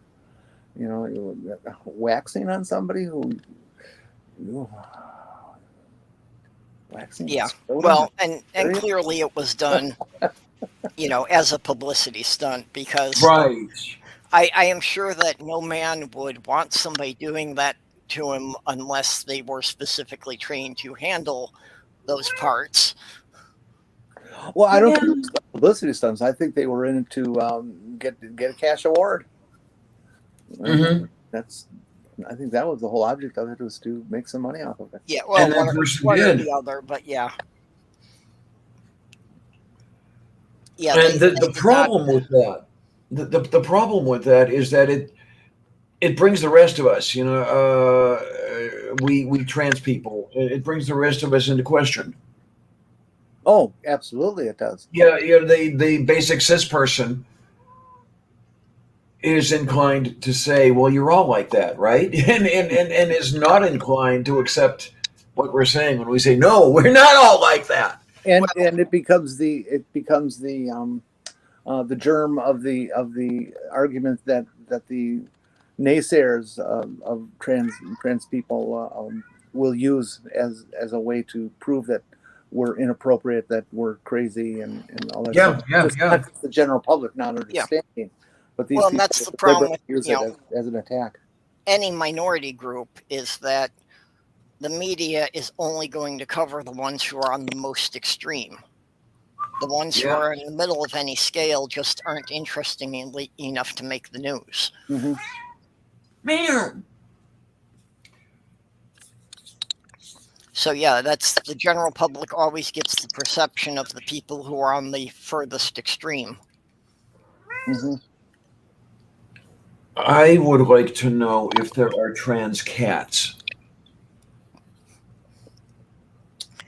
Are there any are there any people in kitty bodies who find themselves to be puppies? I would say that there would be. They have documented transsexual dragonflies. Oh, yay!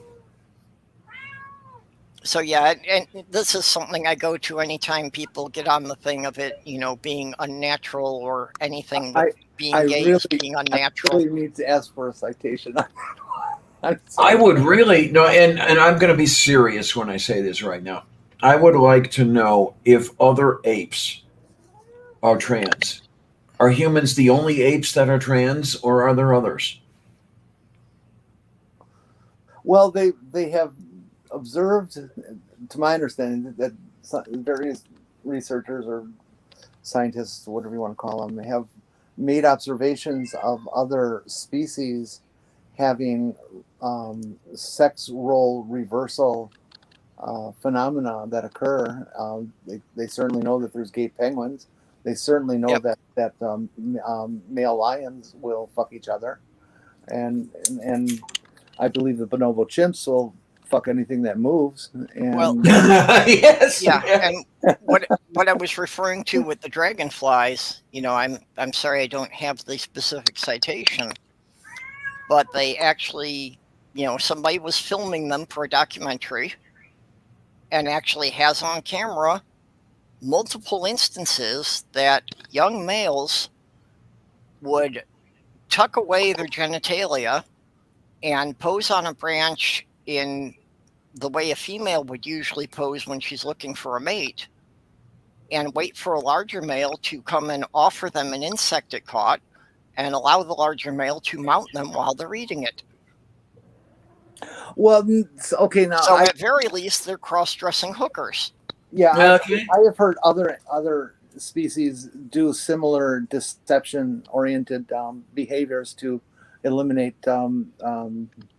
potential competition, but that's not transgender.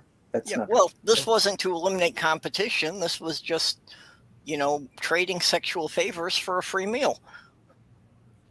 Yeah. See, I don't think transgender can exist without the sophistication of thought that a human has. Well, there you go. Are there any non-human animals that have that capability? And I'm inclined to believe that there are, but I would need more support than I just believe this. Then, Yeah. Well, and again, part of it is, we need to start with agreeing on a definition of what is transgender. Ditcha, Maya. Ain't it great the way this conversation is flipped? God.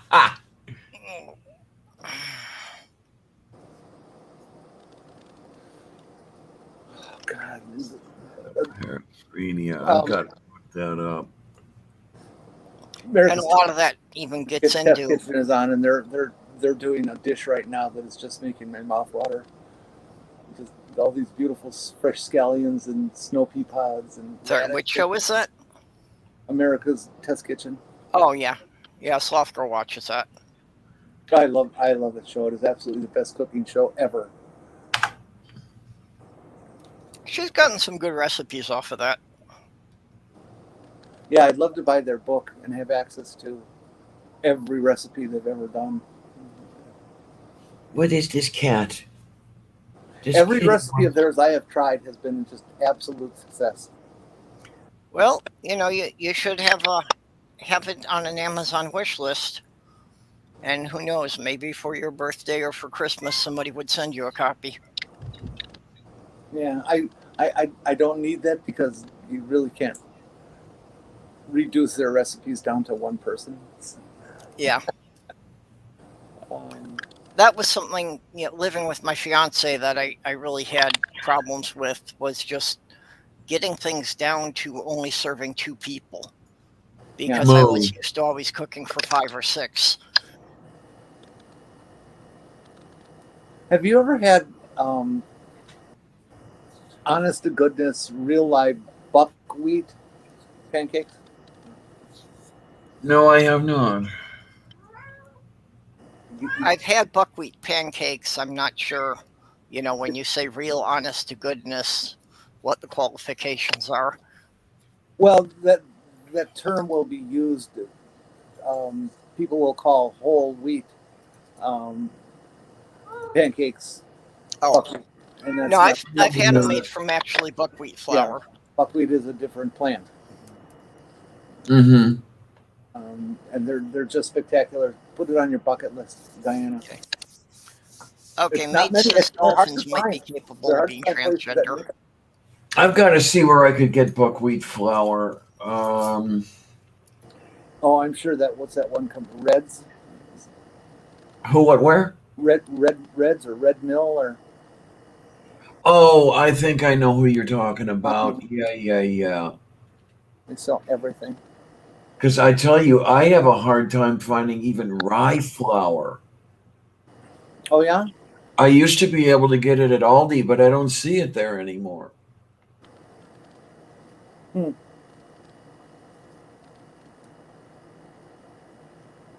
I'll have to go looking again because I want to make some.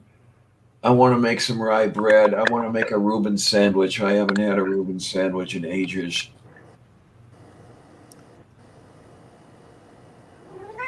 What, honey?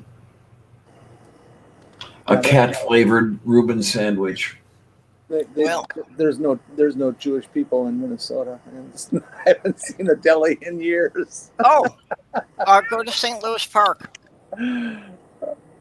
I'm just kidding about that comment though. But I haven't seen a good deli in years. What, are there no Scandinavian Jews? Jeez, man. I don't know if they do Reubens or. I was in Milwaukee. We had a deli. They had two locations, Benji's, and Benji's was just absolutely the place you went to at midnight or 2 a.m. on a Friday after you've been smoking all night and are tired of studying and it's time to go munch down on something. You went to Benji's, and you'd have their corned beef sandwich or their Reuben or their Hopple Popple. Oh, Hopple Popple is so good. Oh, my. All that stuff I'm really not allowed to eat anymore, but still, man.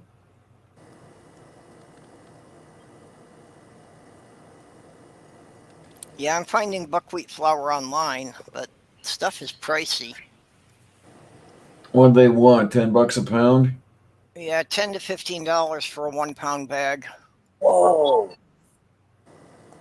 Of course, Those all are of some them pretty all say pricey that. pancakes, kids. Yeah, all of them all say that it's completely organic and things like that. I don't care if it's organic. I just want buckwheat. Yeah, the Red Mill is one of the brands that comes up, and yeah, that one goes for about $12 a pound. Oh wait, actually, no, actually it's $12, and the Red Mill is a 22-ounce bag, so it's almost a pound and a half. So it's only $8 a pound then. Yay! Yeah, still breaks down to about 50 cents an ounce.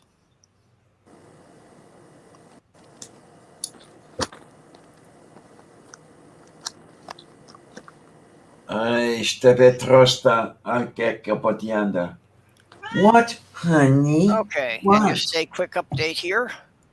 What do we got? What?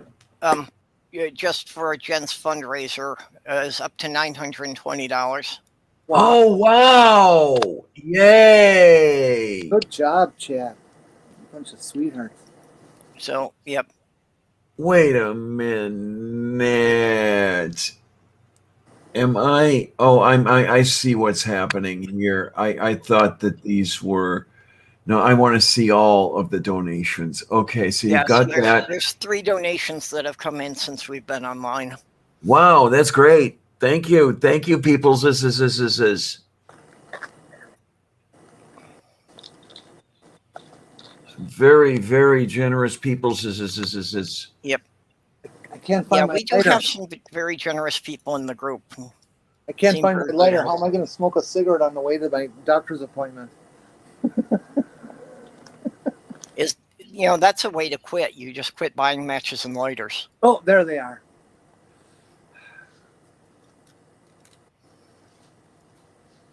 I'm going to have to be going pretty soon. Yeah. Yeah, I've got enough lighters to last several people a lifetime. Just when my fiance quit smoking, she had kind of been collecting lighters. So, And I've got a few lighters around. I actually use them because I still have incense sticks around here. So having a lighter around is. Incense is peppermint. yeah, well, Incense peppermint. yeah, I use them for lighting candles and for shrinking the insulation on wiring. And lighting a cat. Yeah, but I've just got so many of them. Everything from the disposable Bics to some, really collectible Zippos.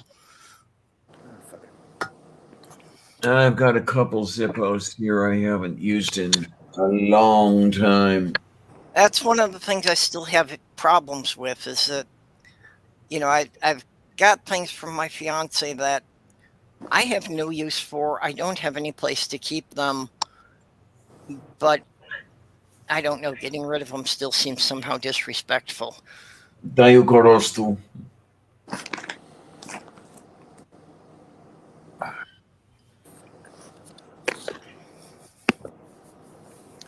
So I still have a lot of things like that I have issues with. As much as I could, I tried to give her stuff away to friends that I thought would appreciate and use it. Okay, then. That was part of the thing that at her memorial ceremony that we had, I had a table I put out, with a bunch of her books and toys and was encouraging everyone to take them.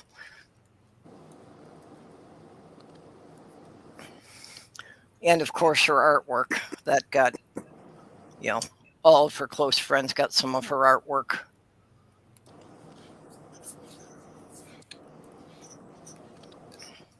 And that's why I have her sigil on my arm, because it's what she used to sign all of her artwork. And to some degree, I'm another work of art that she worked on.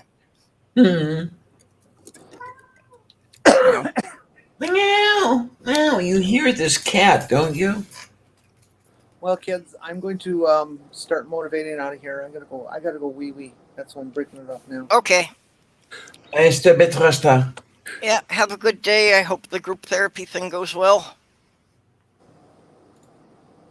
I hope so too.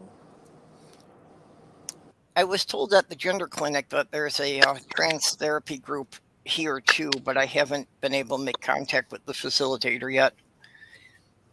I just remember I haven't gotten my water yet. All right. So, see you later. Bye. Bye-bye. Again, Diana. Take care, honey. Bye-bye. Bye-bye. Bye-bye, Chad. Moof beef. Mujanya. I was in group therapy back in the 90s.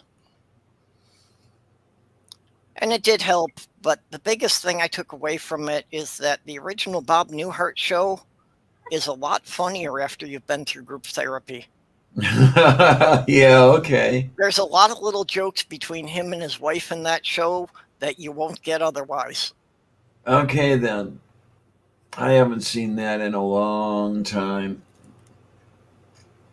Well, I haven't seen any television in a long time. Yeah, same. I haven't had TV. I do use Sloth Girls Netflix to watch some stuff. So there are a couple of shows that I want to catch up on now.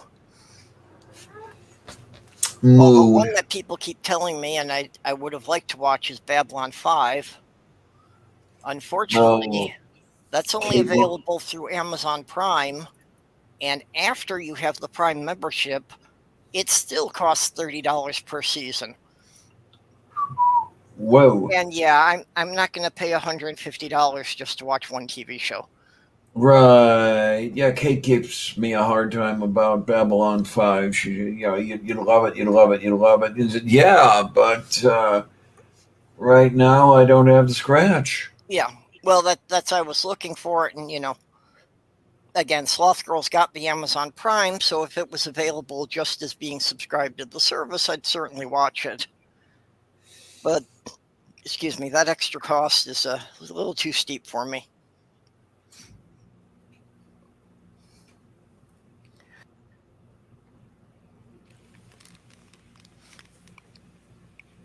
But yeah, definitely, it's something I would like to see because, writing my own science fiction and that, it definitely would have some things that would be interesting. And mostly I hear people say that really did have some excellent character development. And for me, that's the biggest thing, is I can ignore a lot of things in a TV show or movie if the writing actually shows some character development. I can overlook a lot of other shortcomings. Majanye, yes.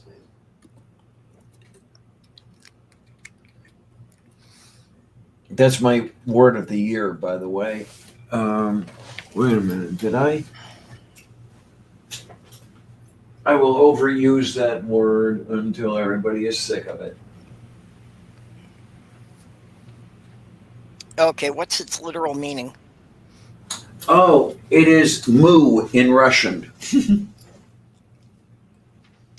Okay, so it's what a Russian cow says? Yes.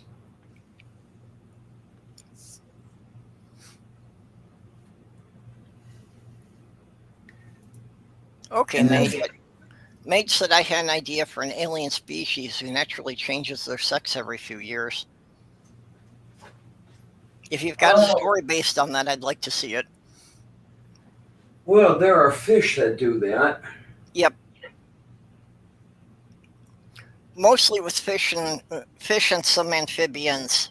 Mm-hmm. That it's usually, if there aren't enough males around, that the largest female will become male.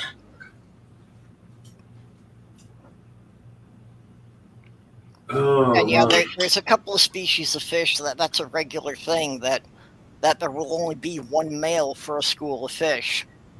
And like if a predator takes out the one male, then the largest female in the group will assume the male. I really want to know the gonadal mechanics of that stuff, man.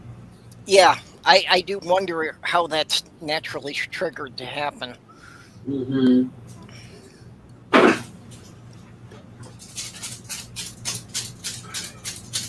Yeah, one of the species of aliens in the novel I'm working on don't really have any genders.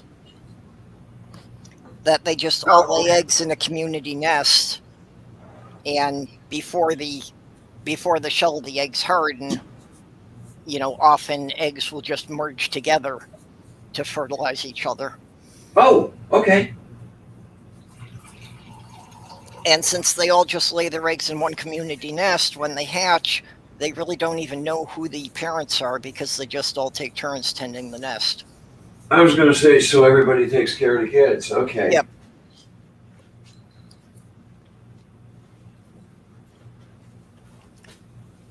Well, as it works, kids. Yeah, trying to explain it to the humans, they said that they don't really have a mother or father and basically just refer to everyone as uncle.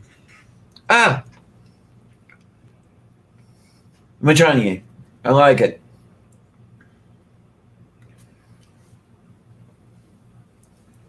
And then Well, there's Mage, if you you get some over of your there. stories written, we'd like to see them. Who? I've got to What? get more of my stuff typed up so somebody else can actually see it. Most of it's just in my head. I actually had a fair bit of it typed up, but yeah, like 2 years ago now it was, I had a hard drive crash that I Oops. wound up basically losing everything I had written in the 6 months prior to that. Blah. So it's been discouraging to try and go back and type it all out again. Try to recreate all the stories from memory. Yeah, that's why you can never have too many backups, and unfortunately, the hardware ends up costing you. Yeah. Well, I did for my new one. It's got Oh yeah. it's got both an internal and an external. So I've just got to get in the habit then of making regular Oh, backups to the external drive. speaking of backups, I need to back up yesterday's show, which was another short one. What would really be a nice feature for a word processor is if every time I do a save, it would automatically save it to 2 separate locations. So it would save a copy to the internal and to the external drive every time I change it. I think you can do that, but it costs. Okay, I I think. haven't run across it in any of the software I've used. I like using Apache Office because it is open source. So it's it's all on.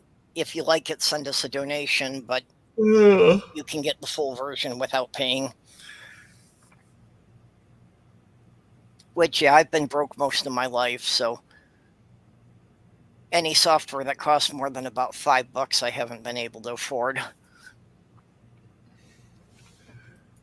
Which again is why I thank everybody for the Patreon contributions, that the people who are listening to us Babylon are paying for the StreamYard service for me. I cannot remember. Did I download Coffee with Lavender? I forget.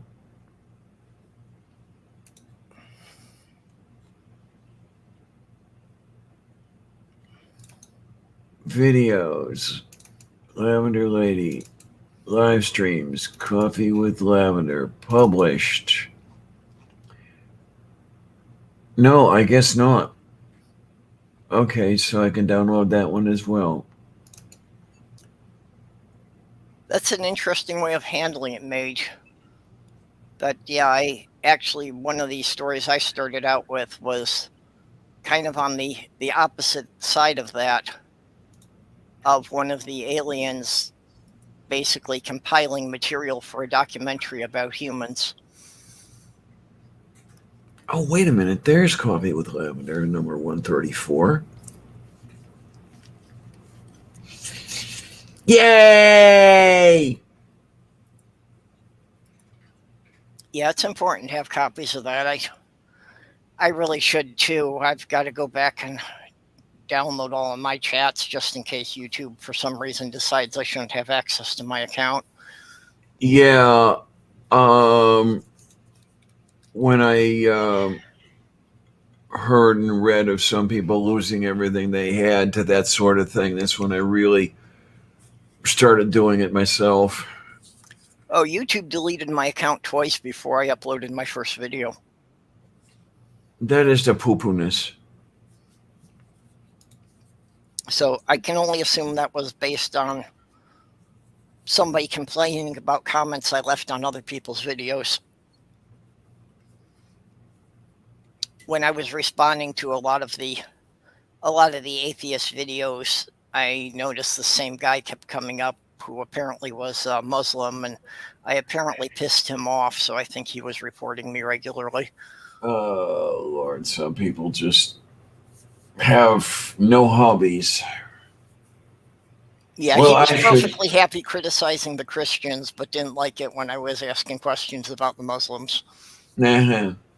Well, I should really talk about people with no hobbies. I mean, I spend a good deal of time um, giving AIG a hard time. I There's a have to do more of that. yeah, there's a cadre of us who are regulars there. We're on a first name basis with each other by now. Well, that was the only goal I had stated for my channel that I haven't achieved yet. Was that I've got to get Ken Ham to call me out on the air, because then I get a guest spot on Paul Gia's channel. Yeah, there you go. He hasn't called me out either, so Yeah. I don't know. So I got to get to work on it. yeah, I've got to get him to notice me.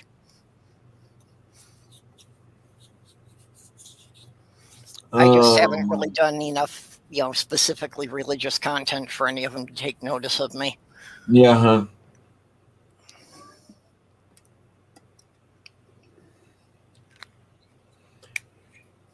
Oh, I don't know. I'm trying to remember here. Yeah. Has Paul been making himself scarce lately? I know uh, the last video that went up, I don't think he was narrating. No.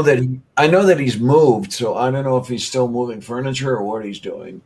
Yeah, well, that was my understanding, was that, through the moving process, that he was having other people doing guest spots on his channel, Daí gosto. that he wasn't actually having the time to produce anything new for at least a month or so.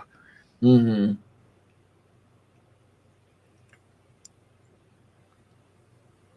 Which I understand. Like I said, when I went to talk to my family, I brought back all the stuff that we had in storage and basically took it out of the shed up there and put it in a storage locker here, and haven't really, opened all the boxes and gone through and sorted the stuff. So that in itself was a good bit of heavy work, both physically and mentally. Sorting through all the stuff, yeah, is going to take a lot more time. Because it turns out that only like 60% of it's Lego. Oh my. Now I'm going to have to calculate this out. I'm going to have to figure out how many bins of Lego I actually have and figure out what it calculates out to as far as tonnage.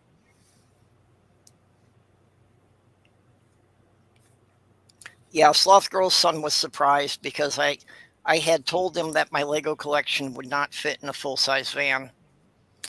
So he was helping me unload the truck, and he finally saw most of it, and he's like, "Gee, you weren't exaggerating." No, I wasn't.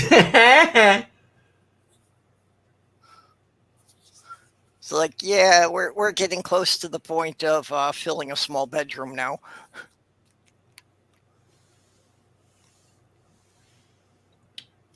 Oh, Mage. Yeah. I did see your responses, Mage. Oh God, that guy Michael, he's a piece of work.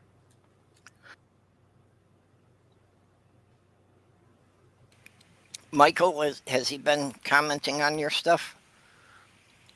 Yeah, well, just recently, I said something to AIG about their God not existing, and then Michael's coming back at me with there is so much evidence that God exists, and you should really, meaning me, should really go and learn how to debate and all this other happy stuff. And Mage threw a couple comments in there, telling Michael to go screw himself. Yeah. Oh, I just don't know. I love these people who repeat the claim. Yep. So of course God exists. It's all in the Bible. And well, how do you know that? Well, the Bible says so. And it's like, yeah, okay. Well, I stopped believing in the Bible 40 years ago, but it's only been with a couple of years of watching Apologia and Vice Drino and Godless Engineer that I've really realized, yeah, there really isn't any historical references outside the Bible that talk about any of this. Right. Absolutely. I thought there really was some stuff by, people who were alive around that time, but no, nothing Yeah, that you can definitively say, correlates to any of the Bible stories.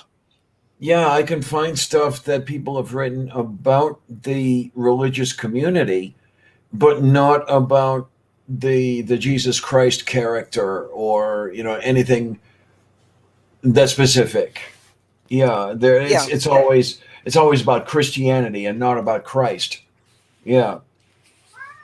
And yeah, you can find people, of course, who encounter the believers and everything else. They are out there. We know they're out there. There's no, what's the word I'm looking for? No argument against that. Yeah.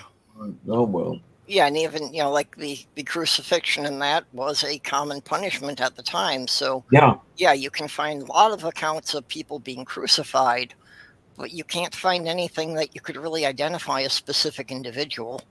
Mm-hmm. Yeah, let alone a specific individual springing back to life after being dead 3 days. Well, especially when they even argue about where he was buried. And that's the people who believe in him. Yeah.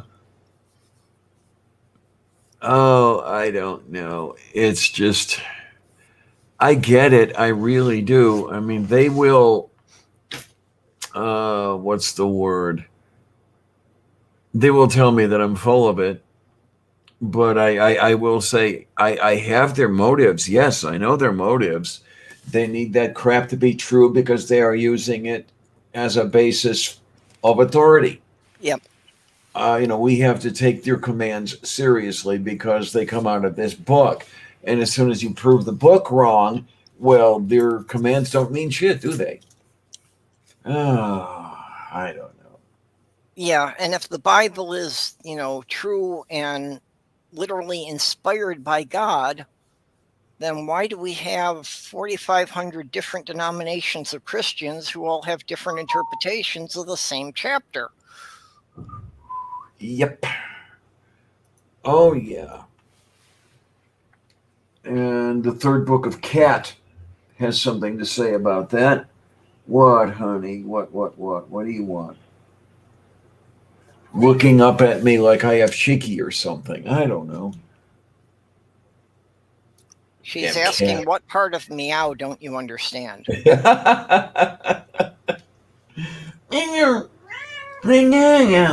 God, she is so talkative.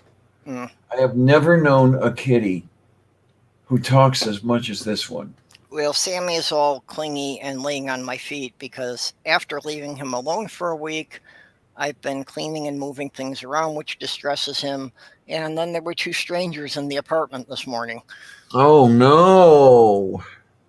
So, yeah, he's just a little bag of nerves now, and he just needs reassurance that things are going to be normal again.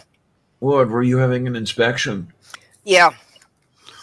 And, I had asked the building manager if she could come and do mine in the morning so I, wouldn't wind up in the middle of the chat.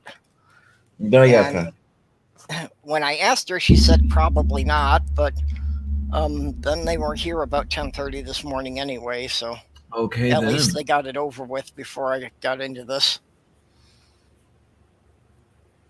Oh, yeah, I saw that one, Mage. Yeah, Mage said that he told Michael that people describe a god differently, even when they're talking about the same god. Yeah. Uh-huh. Oh, just like, oh, God, what the heck was that rabbi's name? He moderated the debate between Hitchens and Shmuley Boteach. His thing was, when you talk about a god, what do you mean? And God, I loved that. Yeah. Well, I actually have come with a way to resolve this. You can have the triple omni God as long as you accept that he is also incompetent. Okay, okay.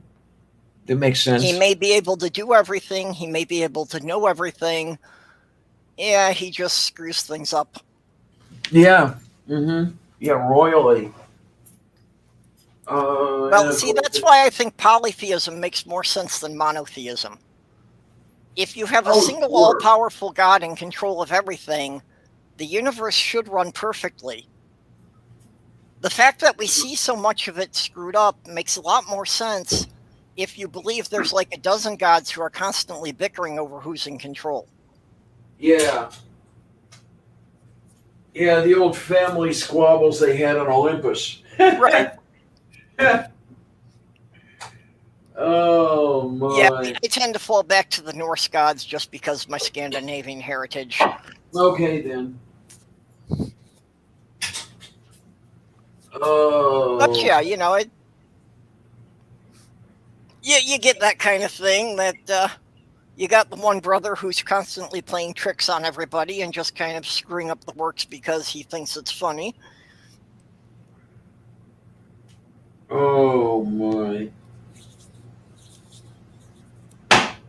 Oh, I know what I wanted. Yeah. I can put the jelly in the defriginator.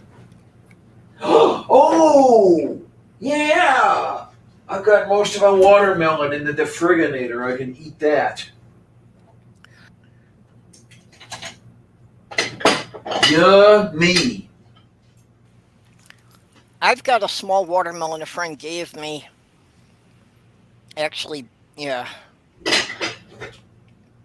But it's been in the fridge and I haven't cut into it, but it's been in there for almost 2 weeks now.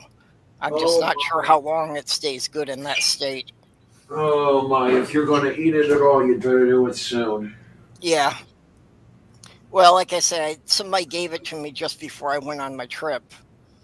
Because I think, I'm not sure, but I think watermelons will dehydrate through the rind.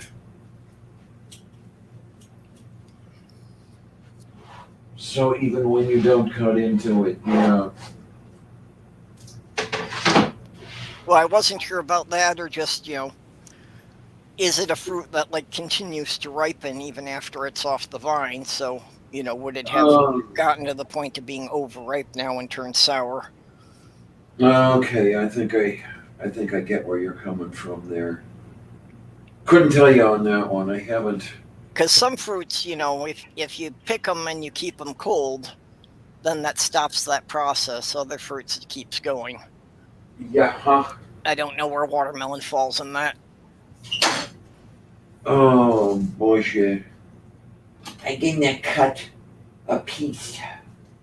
Come here, you. Come here. Yeah, mage, that was pretty much my last stage of religion, was going with the deism. Of just believing that there was a God who set everything up and everything was just running on its own since then. I somehow skipped that part.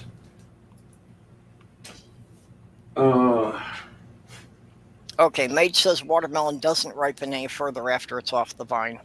Oh, good. Okay, so it may still be good. Yeah, I'll have to cut it up and see what I got there. Okay, wait, is this a spiral cut watermelon here? Yeah, I think it is. Spiral cut watermelon? Yeah, the knife was not long enough to span the diameter. Right, So I gotcha. Yeah, and I don't meet the cut. There you go. Yeah, it's one of the things. One of the things I've noticed, and that the new variety of watermelons they've got in the stores are like only basketball size. And I Which is remember great growing for up me. as a kid, they used to be like 3 times that size. Yeah. That was part of why watermelon was such a special treat, because, you had to buy this huge thing, and then you had to have enough people who were going to eat it in a couple of days. Uh-huh. Yeah, and then the other one with me anyway is just try to carry one of those old lunkers home. A 13-pound watermelon. It's like, wow. Um, Bad enough carrying one of these basketballs back home in my backpack. Yep. It pulls my neck out of alignment, and God, it hurts. Oh, what do we got? What do we have?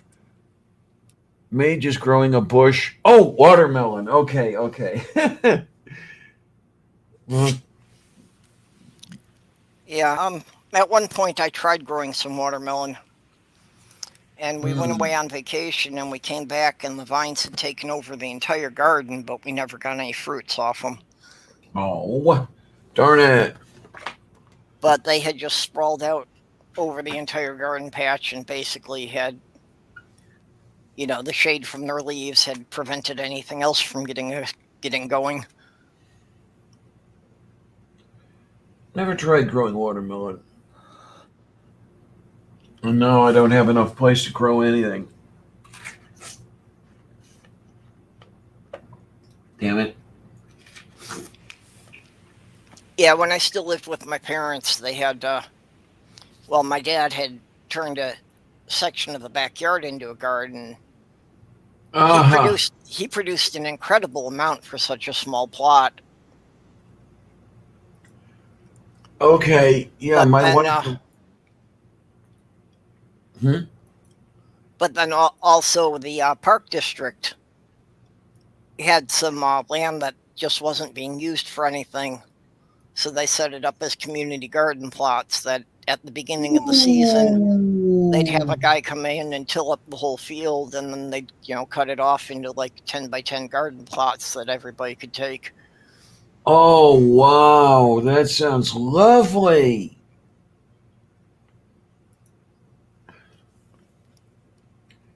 Yeah, it was a nice way to make some actual use of a just big section of land that nobody was doing anything with. Mm-hmm.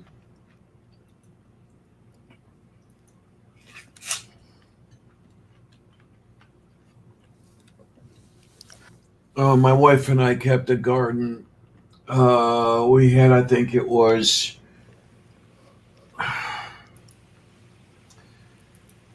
about 30 by 30 was this plot we had. And my word, we produced beans, tomatoes, onions, potatoes. We actually grew okra one year. Never again. It was too much a pain in the arse. But we ate well out of that plot.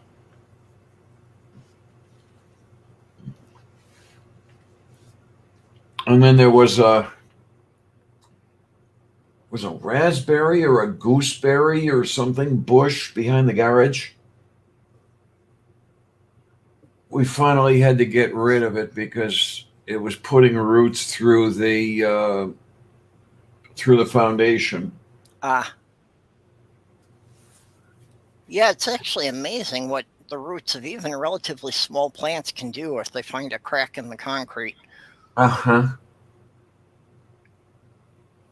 Yeah, because it was putting cracks in the back wall of that garage. And then the willow sprout next to the driveway was screwing up the drainage. That was all sorts of fun.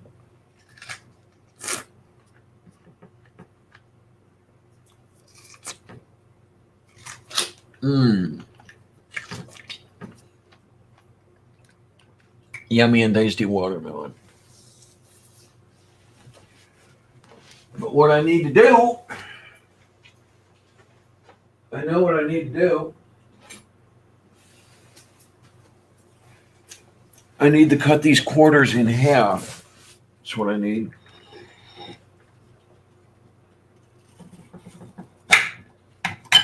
There, that'll work better. And I know I should probably take another phosphorus pill, but oh well. What's the phosphorus for? Oh, it binds with the phosphorus in the food such that it makes it unavailable to the body, to keep your phosphorus levels in the blood from going too high. Because the kidneys usually control the phosphorus level. And of course, I don't have kidneys that are worth anything anymore. Ah. Yeah, when your kidneys fail, you'll lose everything. I got an email from somebody at the hospital about the organ donor thing. But I guess they're going to be calling me on the phone, but I had to tell them that just this week there really wasn't going to be a good time for it. So I expect I'll be having somebody from there calling me next week for whatever testing or whatever to figure out whether or not we're compatible tissue. Well, thank you, honey. Thank you for that, really.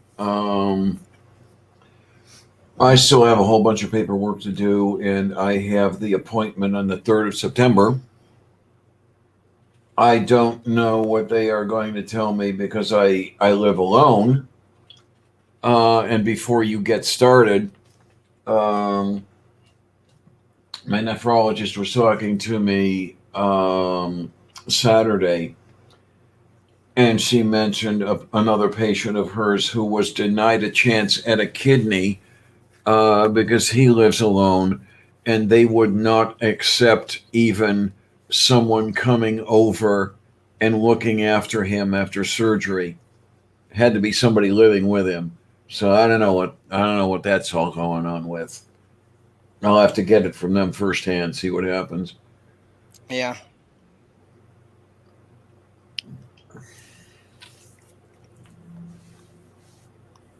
So I'm not holding out any hope.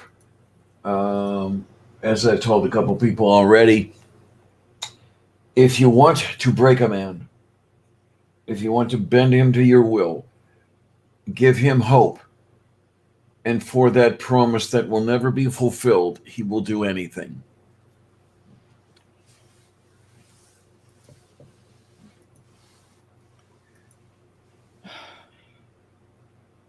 Yeah, I understand. It gets very discouraging.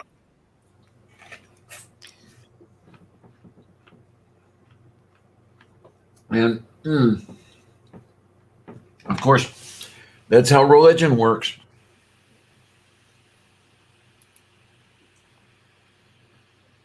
As the Catholics always say, and the hope for life eternal.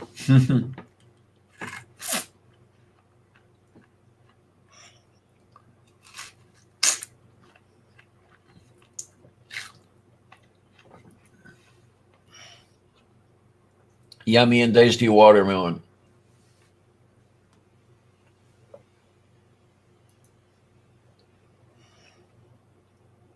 Oh, Robert, I didn't see you come in.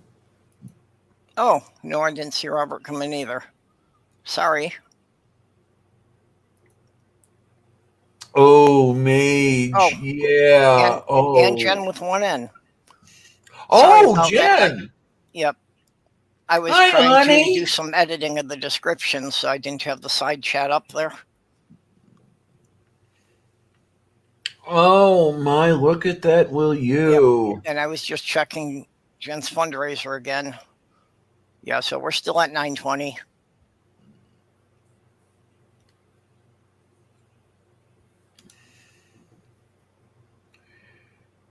So let's see if we can at least get it up to 1,000 before we quit here. How's your daughter doing anyway? How's her general condition?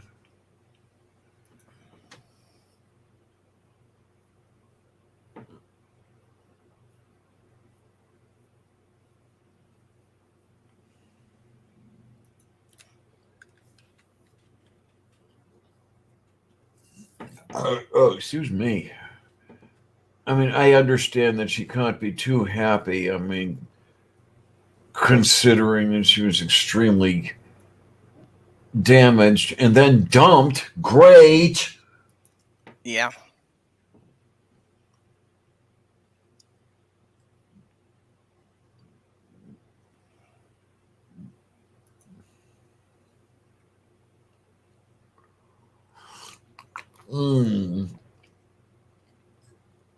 Stones are gone. Yay.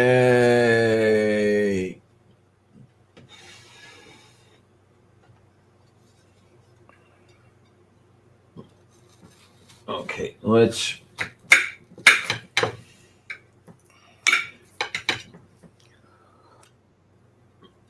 get in here with this. Yeah, I was in contact with Aaron Lewis, who gave me some numbers to call. So I'll see about calling those numbers and see how my own copayments, see how those go.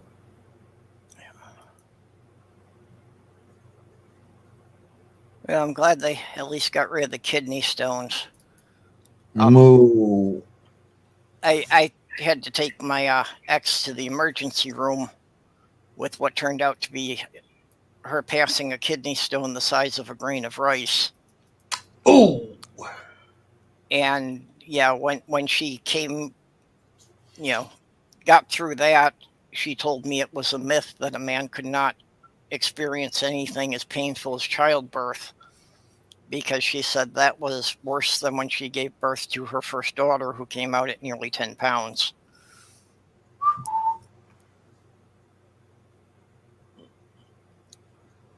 Hey, go para trás tu.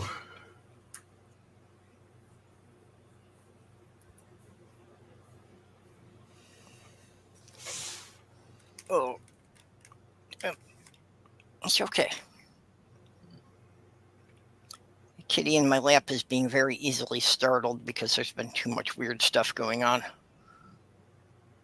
Moo. Vagina. Yep. Every time I adjust the keyboard, he's got to adjust himself. And I am fine if he lays still. It's when he keeps moving around and trying to adjust himself that he's pressing on things that just don't like that kind of pressure, let alone the pointy little needle-sharp claws. Yeah, but I'm sure, Jen, that Marissa found that to be cold comfort, right?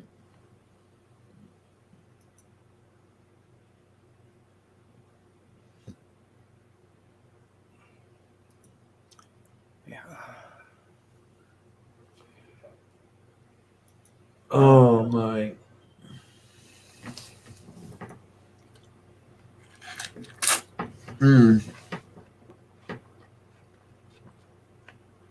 Okay. And on our other plug, Jeff has hit 400 subscribers. Yay!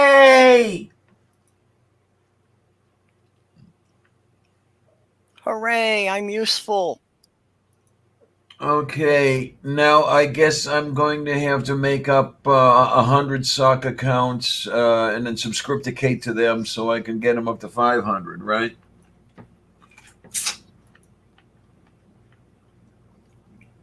Yeah, well, maybe it'll work for him. See, I had an army of about 700 sock accounts, and that's what got Nacha and Cirrus past 1,000. Okay, is that the way it goes? Yeah, unfortunately, I can't get half of my sock accounts to subscribe to my channel.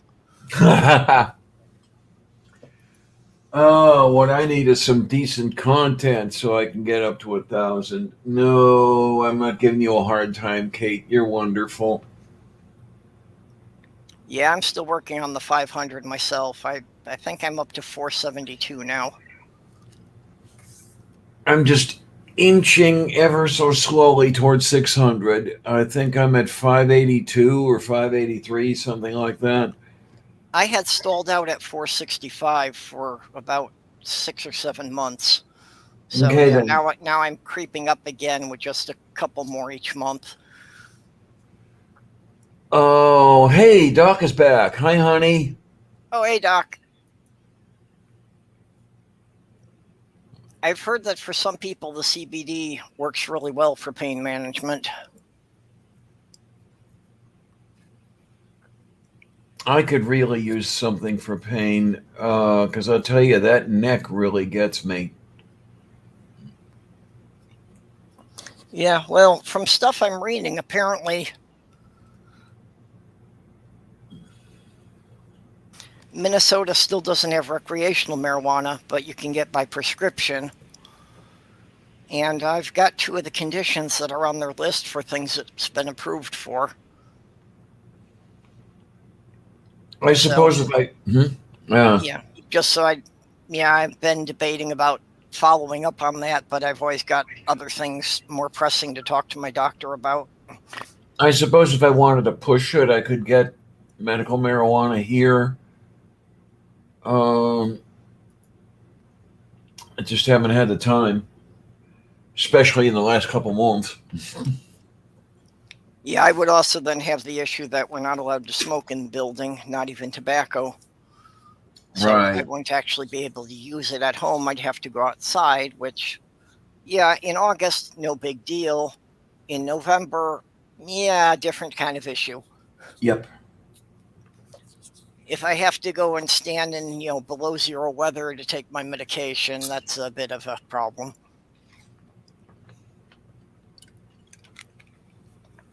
Because basically that's it. I'd have to go and, like, the best I could do is go out and stand in the bus shelter to smoke.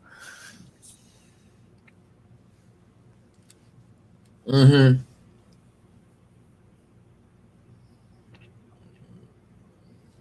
Yeah, but, May just saying too about the naproxen and about that, eventually becoming an issue with the kidneys. And that's something I've been aware of Yeah. because, all the NSAIDs do that. Yep. And They sure do. I've been taking the ibuprofen, daily for my arthritis for last couple of years now. So I would kind of like to find an alternative to that.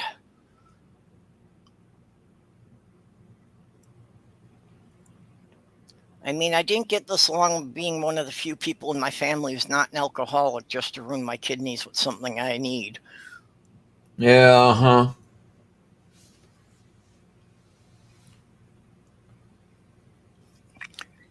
In my family, getting past 50 without becoming an alcoholic is an accomplishment.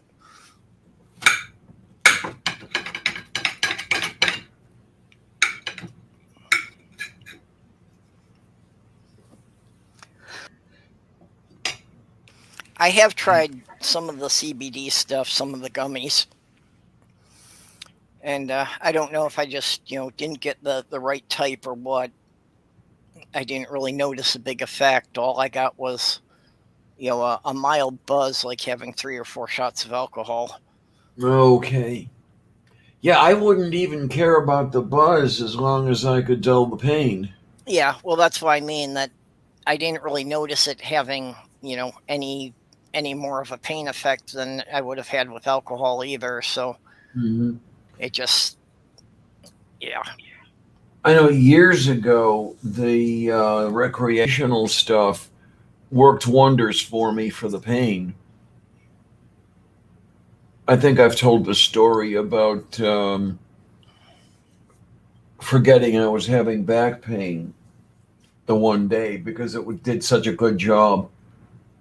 Excuse me. Um, that was the stuff that you could get 30 years ago. I don't know. I don't know what the stuff is like now. Well, in the states that have approved it, the dispensaries, now they've got, a whole business to it. So they've got refined varieties for different things. Varieties that are higher in one chemical or another. Mm. The other reason I'm interested in it is that people have been saying that some varieties are very good at promoting sleep. And that's always been my biggest issue, is just I don't sleep through the night unless I'm seriously medicated. Okay, then. Yeah, Mage. PT. I'm just going to have to work on what kind of budget I've got. Um,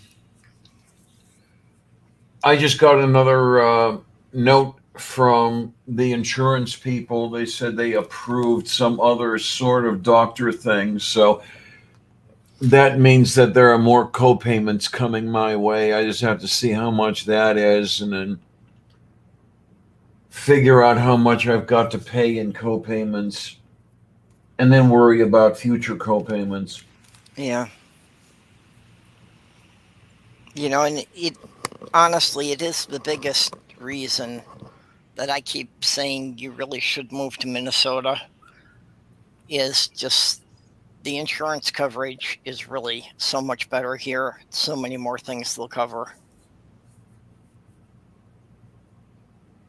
And like I've mentioned before, that even to the point that the insurance I'm on will even cover transportation costs for me to go to and from doctor appointments. Oh, thank you for reminding me. I need to make an appointment to have an evaluation for transportation. Yeah. Yeah, that's even if I drive my own car, I could actually submit receipts for them to reimburse mileage for gas. Yeah, I have that. I can actually even get bus fare reimbursed at this point. But what I need to do, I don't know. Well, I don't know if this at-home dialysis is gonna fall through on me or not. But if it doesn't, um, I could still use transportation to other places, especially during the winter. Yep. Um, Well, another thing, is if you've saved receipts from when you've used the Uber to get back from the dialysis, that sometimes the insurance will actually, backdate it some. mm, Like, if you deal with Medicaid, they'll usually go back the previous 3 months. So you could potentially, get reimbursement for what you've already paid for the Uber drivers to go to and from the dialysis.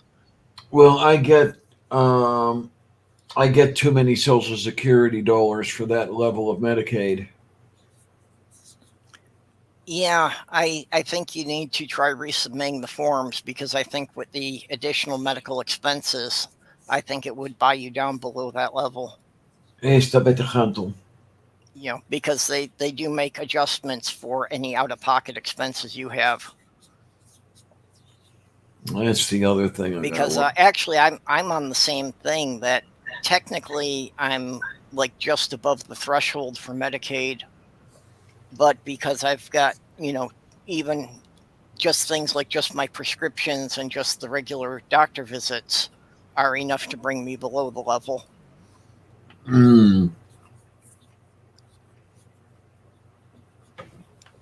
I have to see what's going to happen because I have no idea what my regular expenses are going to be now. I don't know if I'm going to have to pay part of the supplies or if it's all going to be covered. I don't know. Pain in my arse. Yeah, and Jen mentions medical taxis, and yeah, I've got that option here too. That if I didn't have a car or if I just didn't want to drive to my appointments, I could have it scheduled, and they would have a Medicab pick me up for all my medical appointments, and that would all be covered under the Medicaid plan here. Oh my. So it's like, yeah, there's a lot of stuff that I could do that I'm just not taking advantage of. And I mean, if I wound up with something that I had to like go into Minneapolis or into Rochester for, that it would be more than an hour drive, I might take them up on it depending on what it is. And if it's something that I don't feel I would be up to driving back. Moo.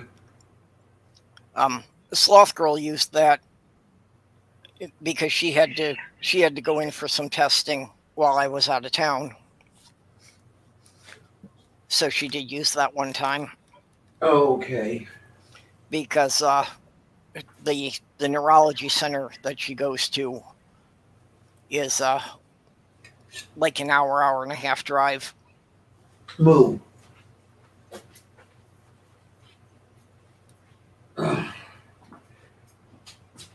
Or as they say where I come from, Mujanye.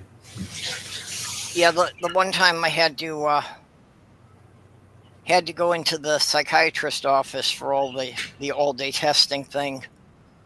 I regretted not using the service then because that was also like an hour and a half drive each way.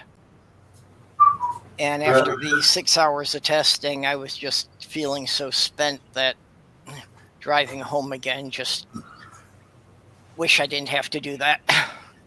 Yeah, okay then. I really don't like to drive to begin with. A lot of people like driving. Yeah, to me, it's a necessary evil. Oh my. I loved long distance driving. City driving could go suck. But I can't even do the long distance driving very well anymore, especially at night.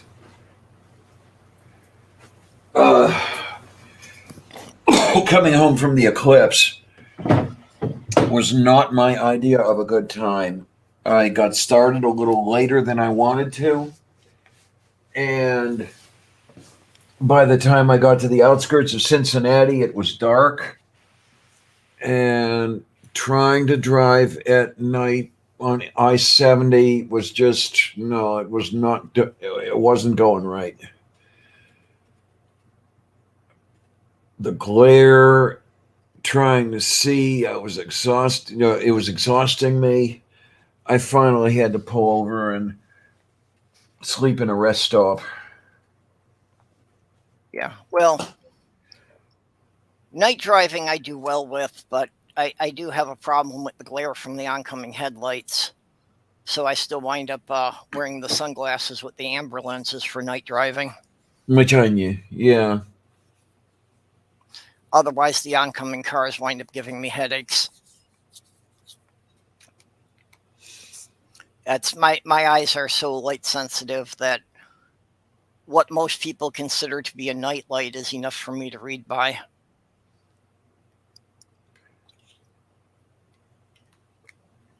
My Chanya.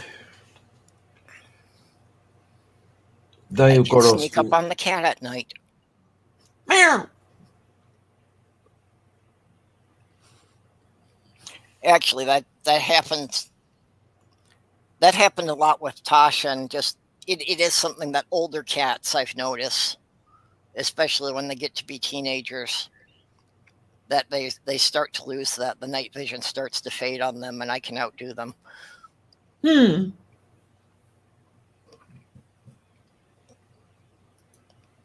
Well, this one still has the night vision.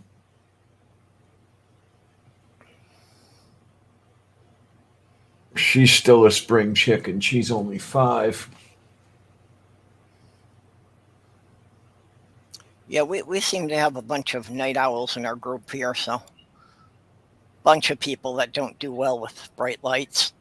Daju korostu. And that's one of the things I have to do now that they finish the inspections. Is one of the things that, they would scold me for not having all the light bulbs screwed in and all the fixtures. But now that they're gone, I am going to take out 2/3 of the light bulbs. Otherwise, it's too bloody bright in here for me. Oh, there you go. All the fixtures that are 2 or 3 bulbs, no. They've all got to be down to 1 bulb each. Oh, my. Oh.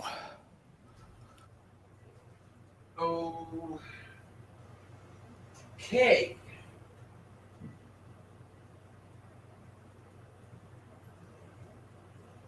Oh, I see. Well, I know people were curious. Jen sent me some pictures from the scene of the accident.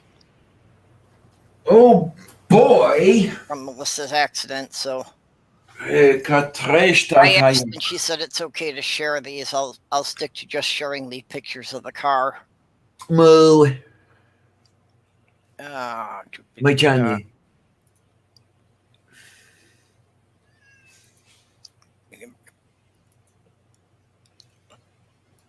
Yeah, so there's what the car looked like after. So yeah, Okay, the whole front quarter is missing. Wow.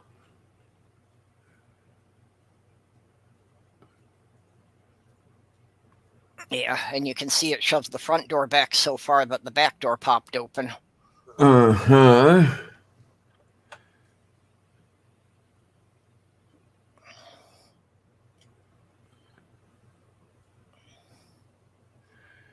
Oh, Lord.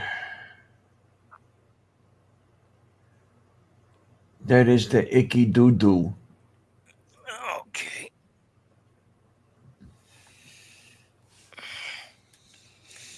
Yeah. Vignettes on the egg thing. Wait. There's the og thing. Okay, there's the og thing on the egg thing. Yeah. Yeah, and she said that afterwards her entire legs had turned purple from the bruises. Whoa.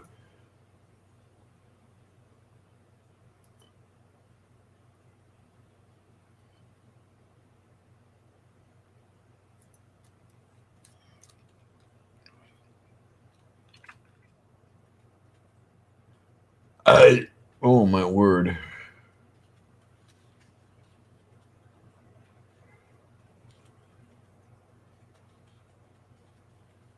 That's the icky doo doo.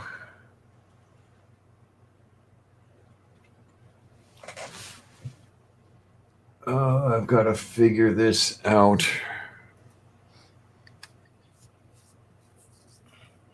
Figure what out? Oh, figure out where everything is going. It's just not going to be fun.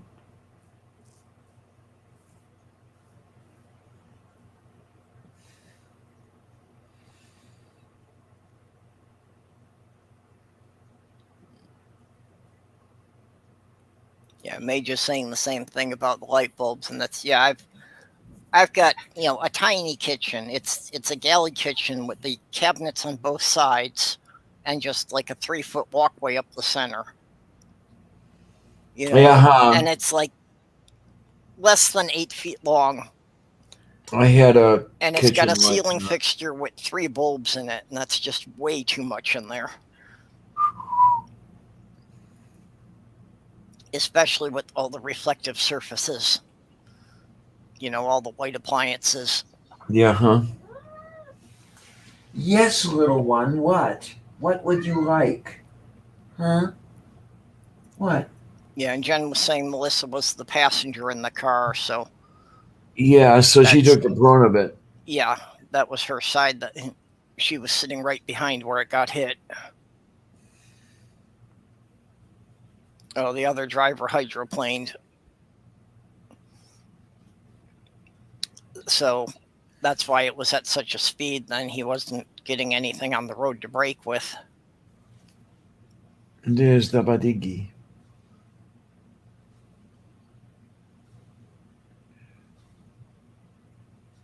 Yeah, and this is the real shit of it. That her boyfriend dumped her because she was trying to get coverage. Okay. I just want to have a talk with that boy. Okay. I mean, there are 5 things I would like to say to him. 1, 2, 3, 4, 5. Yeah, it's the kind of talk where you bring a baseball bat. Uh-huh.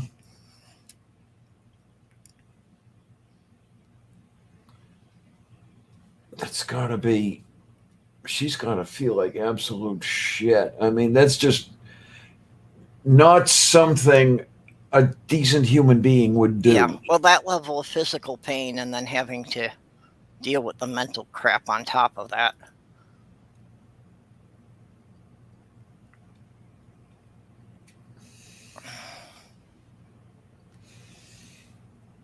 Oh, okay.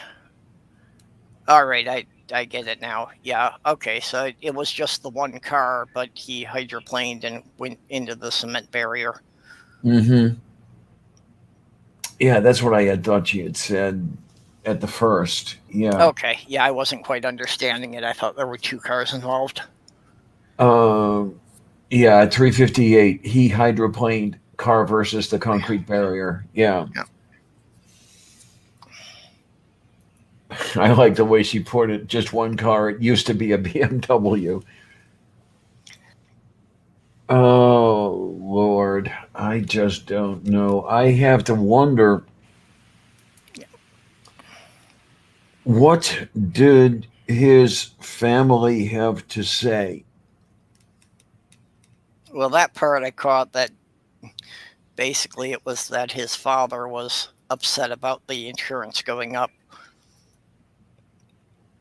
Oh, okay. So it's not that even the kid's father is trying to straighten him out. No, even his father is being an arsehole. Okay, great. Yeah, Yay! well, his father was pressuring him into being an asshole. Fuck. At least that's what I understood from the Twitter post. Ah! I mean, okay, I just know I know it hurts and all that shit, but Marissa, you don't need a father-in-law like that. You don't need no, okay. Yeah, all right. Well, and yeah, she doesn't need a boyfriend like that if he wasn't willing to stand up and, say that, yeah, he was at least to some part responsible for this, so he was going to take care of her. God damn. That's you don't need a partner who's not willing to take care of you if you wind up in the hospital. Yeah, absolutely.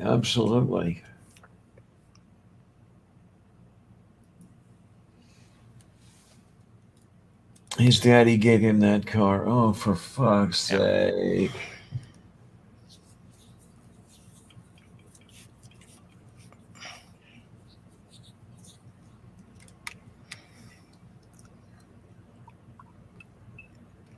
Oh, Lord.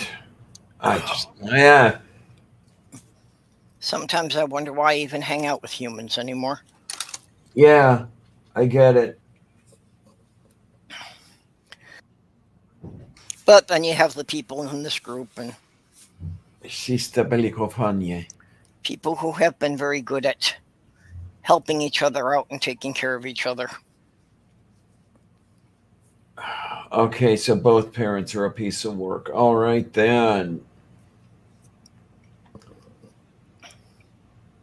Well, okay, I know it still hurts and all that other horse shit and everything else, but I'm going to say it. It's a good thing that there's the break made.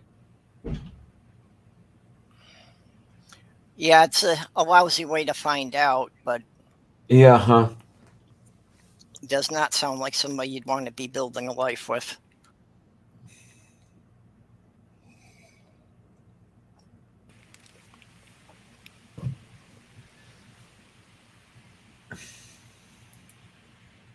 Oh, yeah. Wait a minute. I want to look at. I'm still here, just out of sight. Oh, my. I've got to look at some dimensions here. Oh, for what? Is this about your storage issues again? Yes. Yeah, I can measure the wall here where you were sleeping. Uh-huh. Oh. Well, I figured just since I had my bedroll there, it's got to be about 6 feet long. Oh, my. So I figured that had to be about 6 feet long and about 3 feet wide. Yeah, because the other thing I could conceivably do is move some of the books here and try to keep the the dialysate in the back.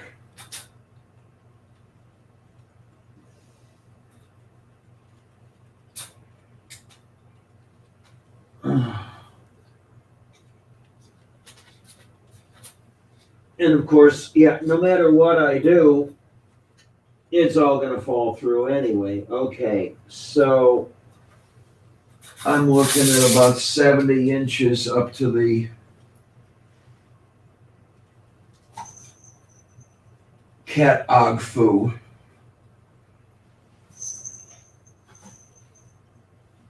Oh my. Oh yeah. So let me measure the width of a bookshelf.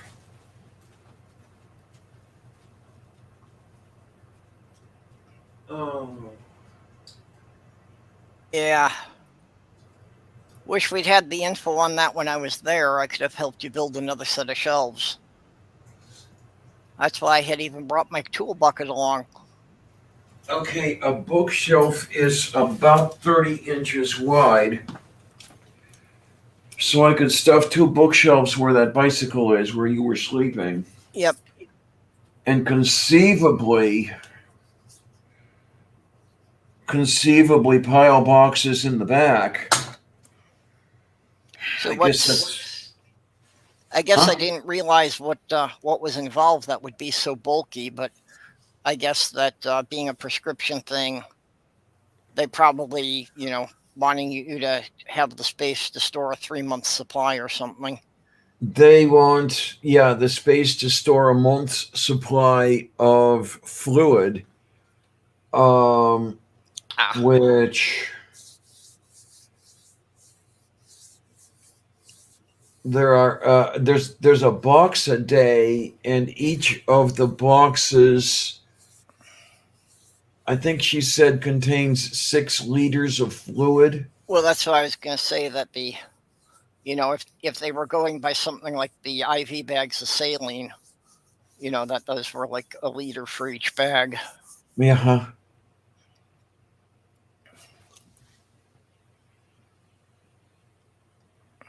Oh, Jesus.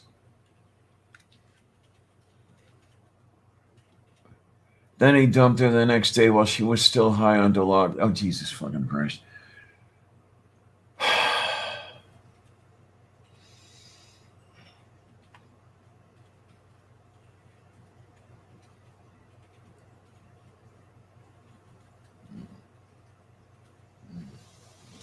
That's great. That's great. That's great. That's great. Just fucking Christ.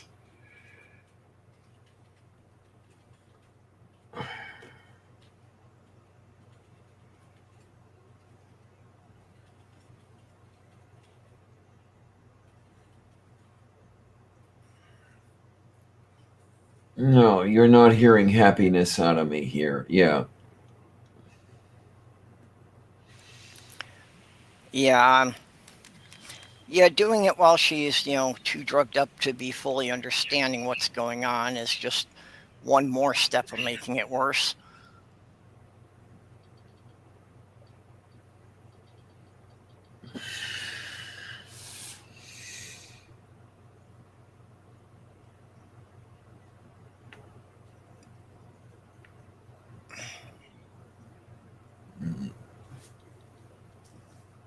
I don't get people. I don't understand people.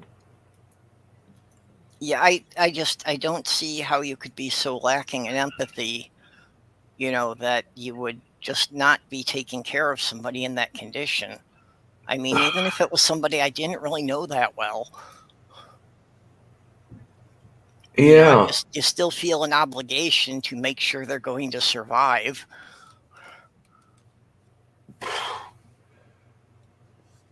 Fondidre kapel kasseteti ai korosorabadian diaganimina. I have no idea what I just said, but it wasn't very kind.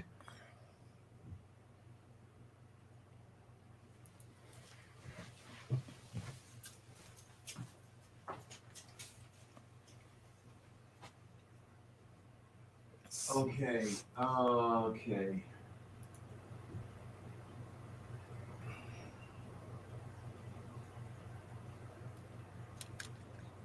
Moo, moo, moo, moo, moo, moo, moo, moo.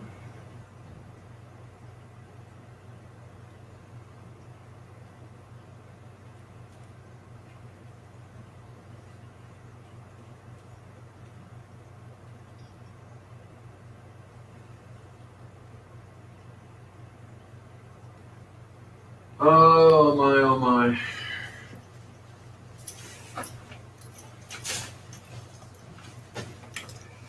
Moo. That's all I can say is Michanye. Mitch on you. There you go. That would be a curse, sending McConnell after you.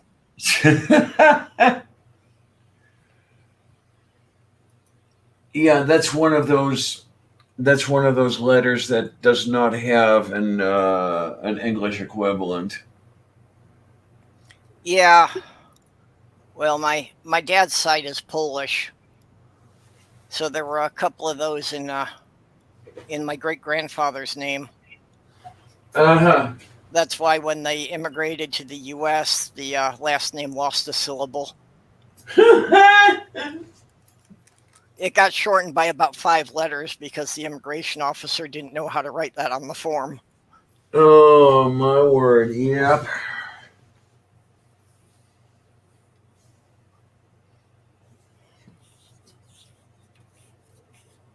I was amazed. I had thought that it might have happened with the family name I was given when those two brought me home from the baby store, but it appears not because I found somebody in the Slovak Republic with that name spelled the same way.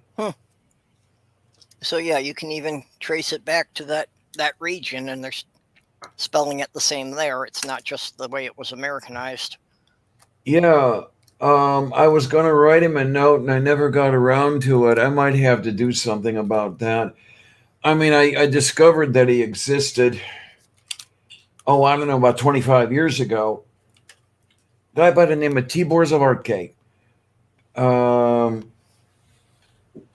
he he was keeping bees and producing honey. Ah,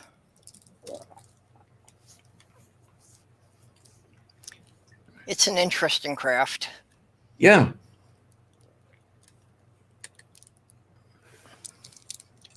I couldn't see getting into it myself, but I dealt enough of that during landscaping. Of course, honeybees in general aren't that aggressive.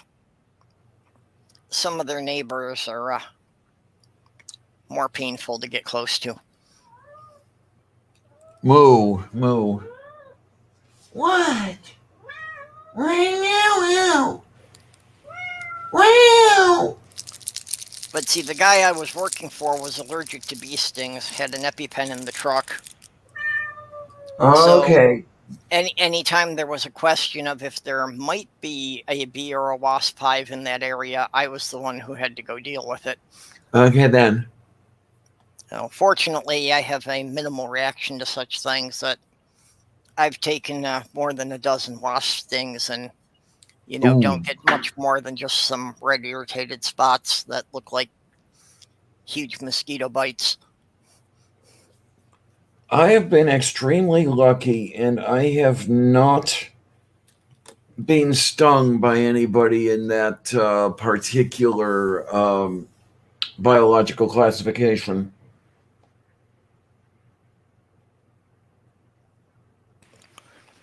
Yeah, I generally both the wasps and spiders.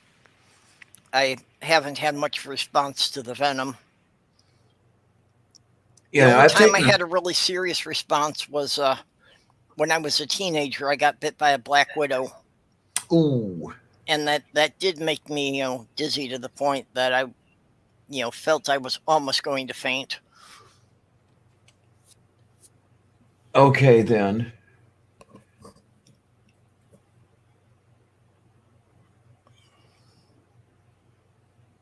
Now, is that one of the venoms that induces necrosis, or no?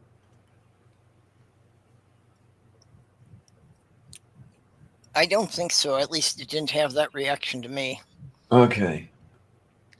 Again, I wound up with a huge red welt on my arm where it had bit me, but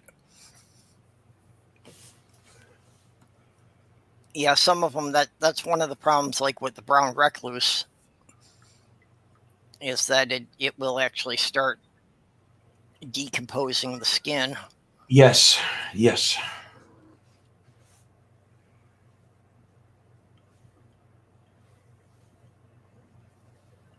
You.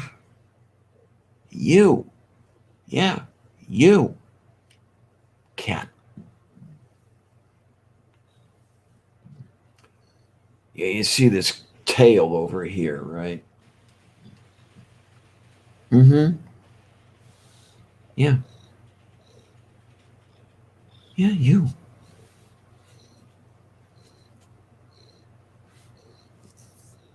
Yeah, And side chat's talking about Marissa's boyfriend, and yeah, the abusers tend to learn how to identify the people that they can get away with it for quite a while. moo.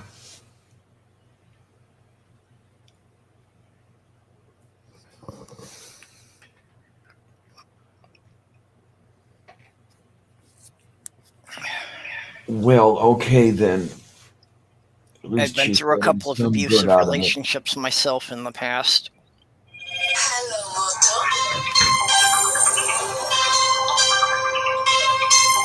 Oh, suspected spam. Yeah, area code 223. I'm not answering that, baby.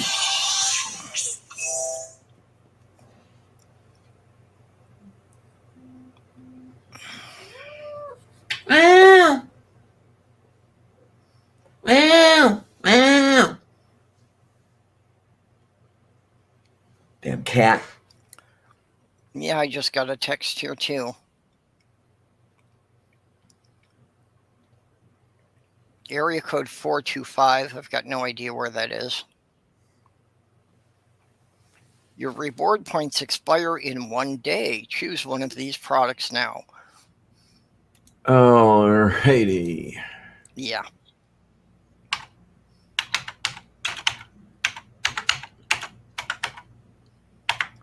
So I got a new cell phone, and the Oh, number's look at been that. reassigned, so apparently it's already on all sorts of marketing lists.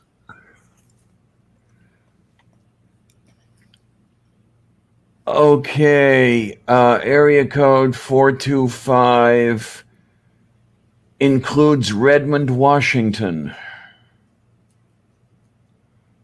Okay, still means nothing to me. Well, Redmond is where Microsoft is. Redmond is just east of Seattle, right east of the Puget Sound. Yep. Yeah, I still don't know anybody in that whole state. That may be the area code Kate had when she lived up in that neighborhood.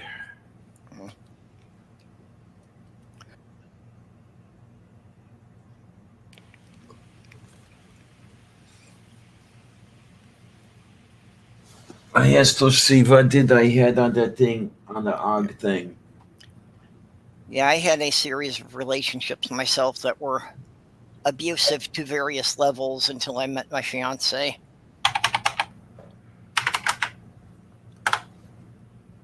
Although to some of that, I know also gets back into the autism that, I just didn't quite understand certain communications, and the fact that I couldn't read body language probably would have given me a lot more clues. I get that. Okay.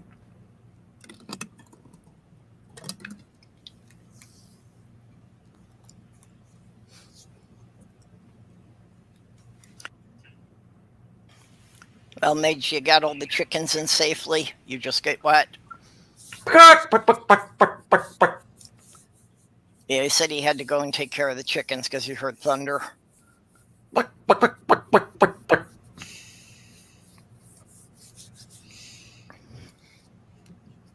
Oh, Oh, look. What you find now? Okay, so that download is done. What were you downloading? Open chat number 83. The title is okay. Ya Kanimina. Okay, just getting copies of your own chats. Yep. And putting them away, and there it goes. Oh, yay. Okay, so I can put that away. I can put that YouTubelet page away. Okay, that one can go away. Oh, just for the hell of it, let me look at this. Okay, still at 920.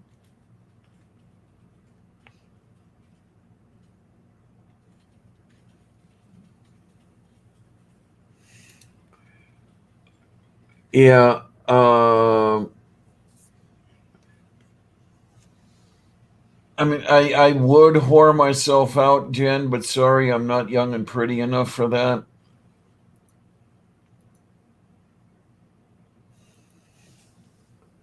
No, huh? Hey, I'd do it if I thought anybody would pay for it.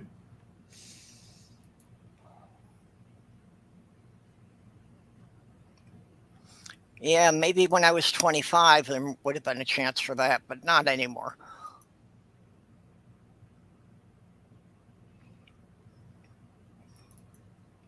And yeah, it probably wasn't realistic then either, but, let me have something. There you go.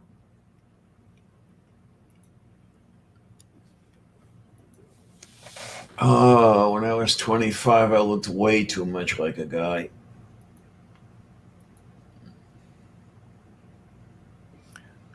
Yeah, at that point, I still didn't.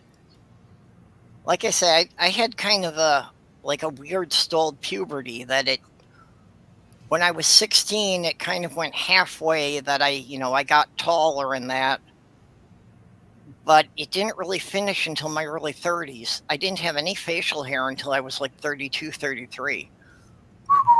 Okay, then.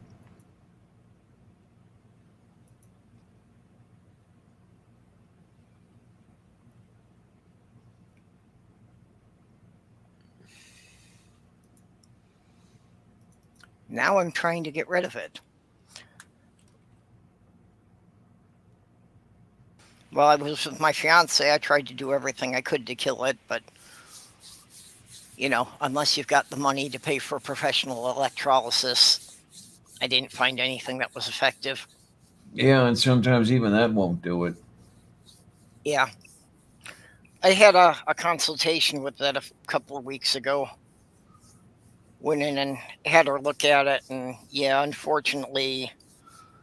She pointed and laughed. And he said, Well, okay, no, it's just, that it's doing like square inches at a time. Yes, uh-huh. And with the density and how coarse my facial hair has gotten, we're looking at an estimate of something like $7,000. Uh-huh, yeah. Yeah, because, we're $70 an hour for what could take up to 100 hours. Mm-hmm. So, yeah, I just don't have that kind of money. Although I have been reading up on some things about the home units, and some people who have said that they've had good results with the galvanic home units. And mostly what I'm reading, between the people who said it didn't work and the people who said it did work, is you got to be pretty committed to the process and the time it takes. That the people who said it did work, were saying similar thing, that it was like 100 to 200 hours, or that they were doing it for like 2 hours a night over the course of 3 or 4 months. So yeah, that's, unless you're willing to put in 100 hours into it, you're probably not going to get results. Yeah, yeah.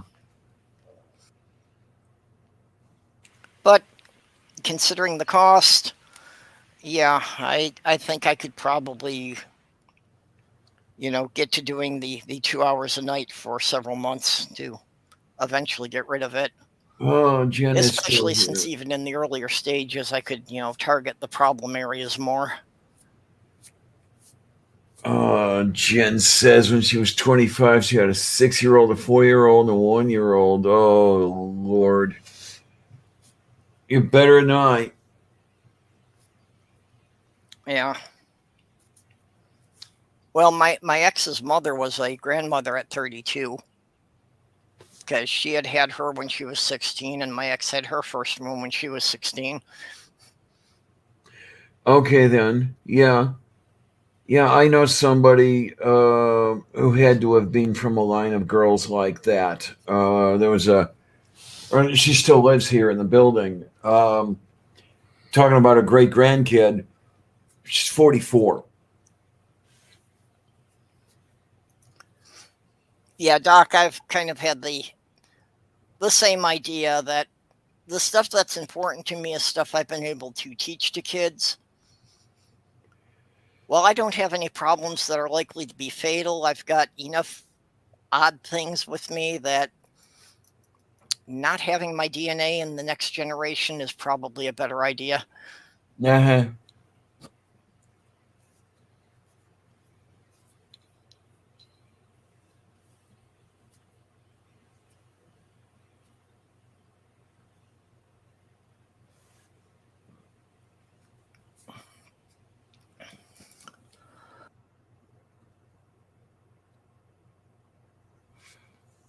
Wait a minute. Okay. I'm trying to see where Robert's picking up here. Yeah, I'm thinking that was continuing on this earlier comment about, rolling into one abusive relationship after another. Dobaleki. I am guessing that that's what this connects with. Yeah, okay then. Now I got it.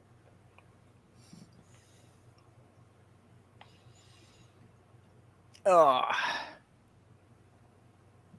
Okay, it's almost 3:30 here.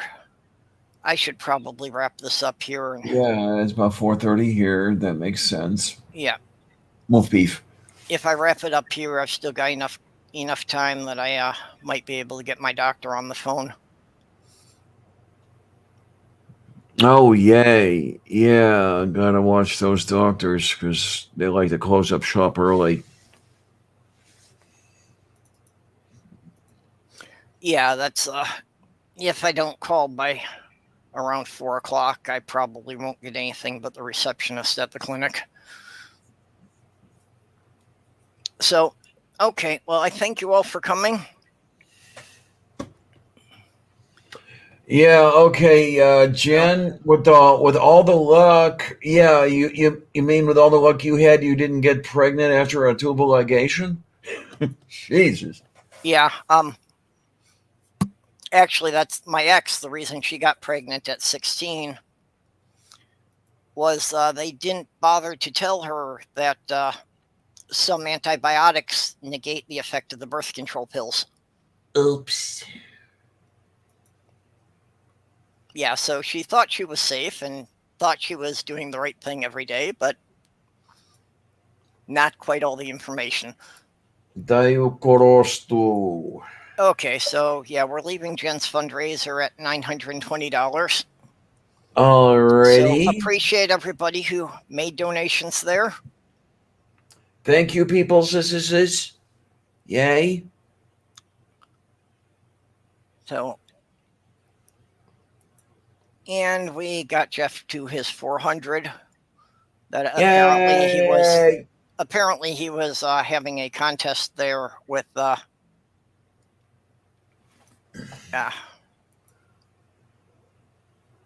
who was One Ring and somebody else. He mentioned that they were kind of in a contest to see who could get it up there. Wait a minute. One Ring and Godless Sewing.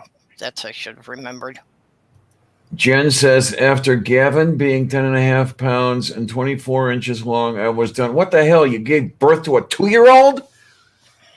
Damn. 24 inches. Yeah, that's going to be a very tall person.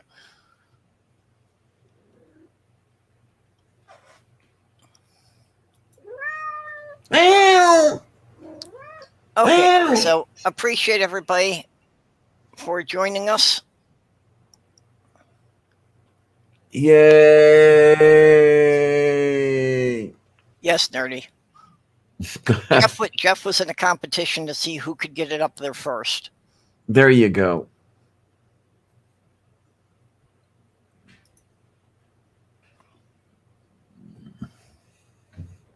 God, he came home from the hospital in 6 or 9 month clothes. Jesus. God, Doc was almost 12 pounds born. Yeah, that. So, okay. Well, I need to thank all my Patreon supporters. That Greg Hartwick has recently upgraded his Patreon to me, so a couple more bucks a month there. Yay! And Diana, of course, is not only appearing here, but also sending me money every month. Yay!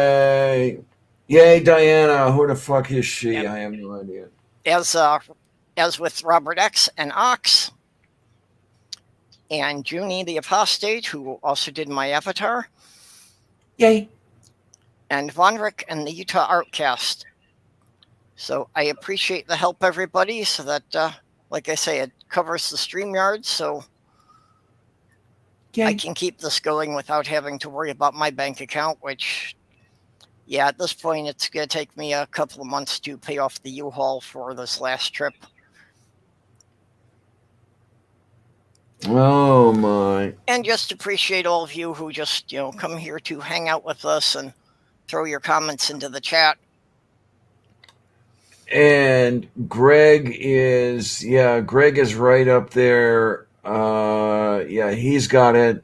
He's Yep. Definitely with the Og and the Foo. Yeah, Greg has always been a generous contributor to, I think, every fundraiser that I've been involved with. He has sent some money in. Yeah, he's all too generous to me, let me tell you. And I don't know, sweetness. You're just too good for the earth.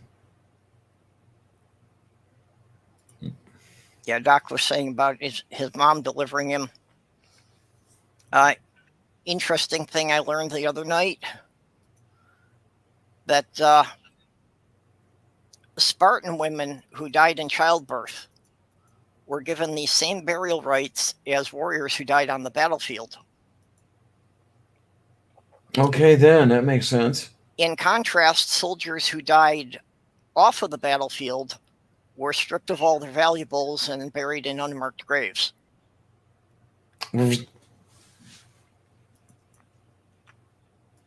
So, yeah, it shows what high regard they had for the effort women put forth to bring another person into the world. Okay. And with that, Regina. goodbye, everyone. Yeah.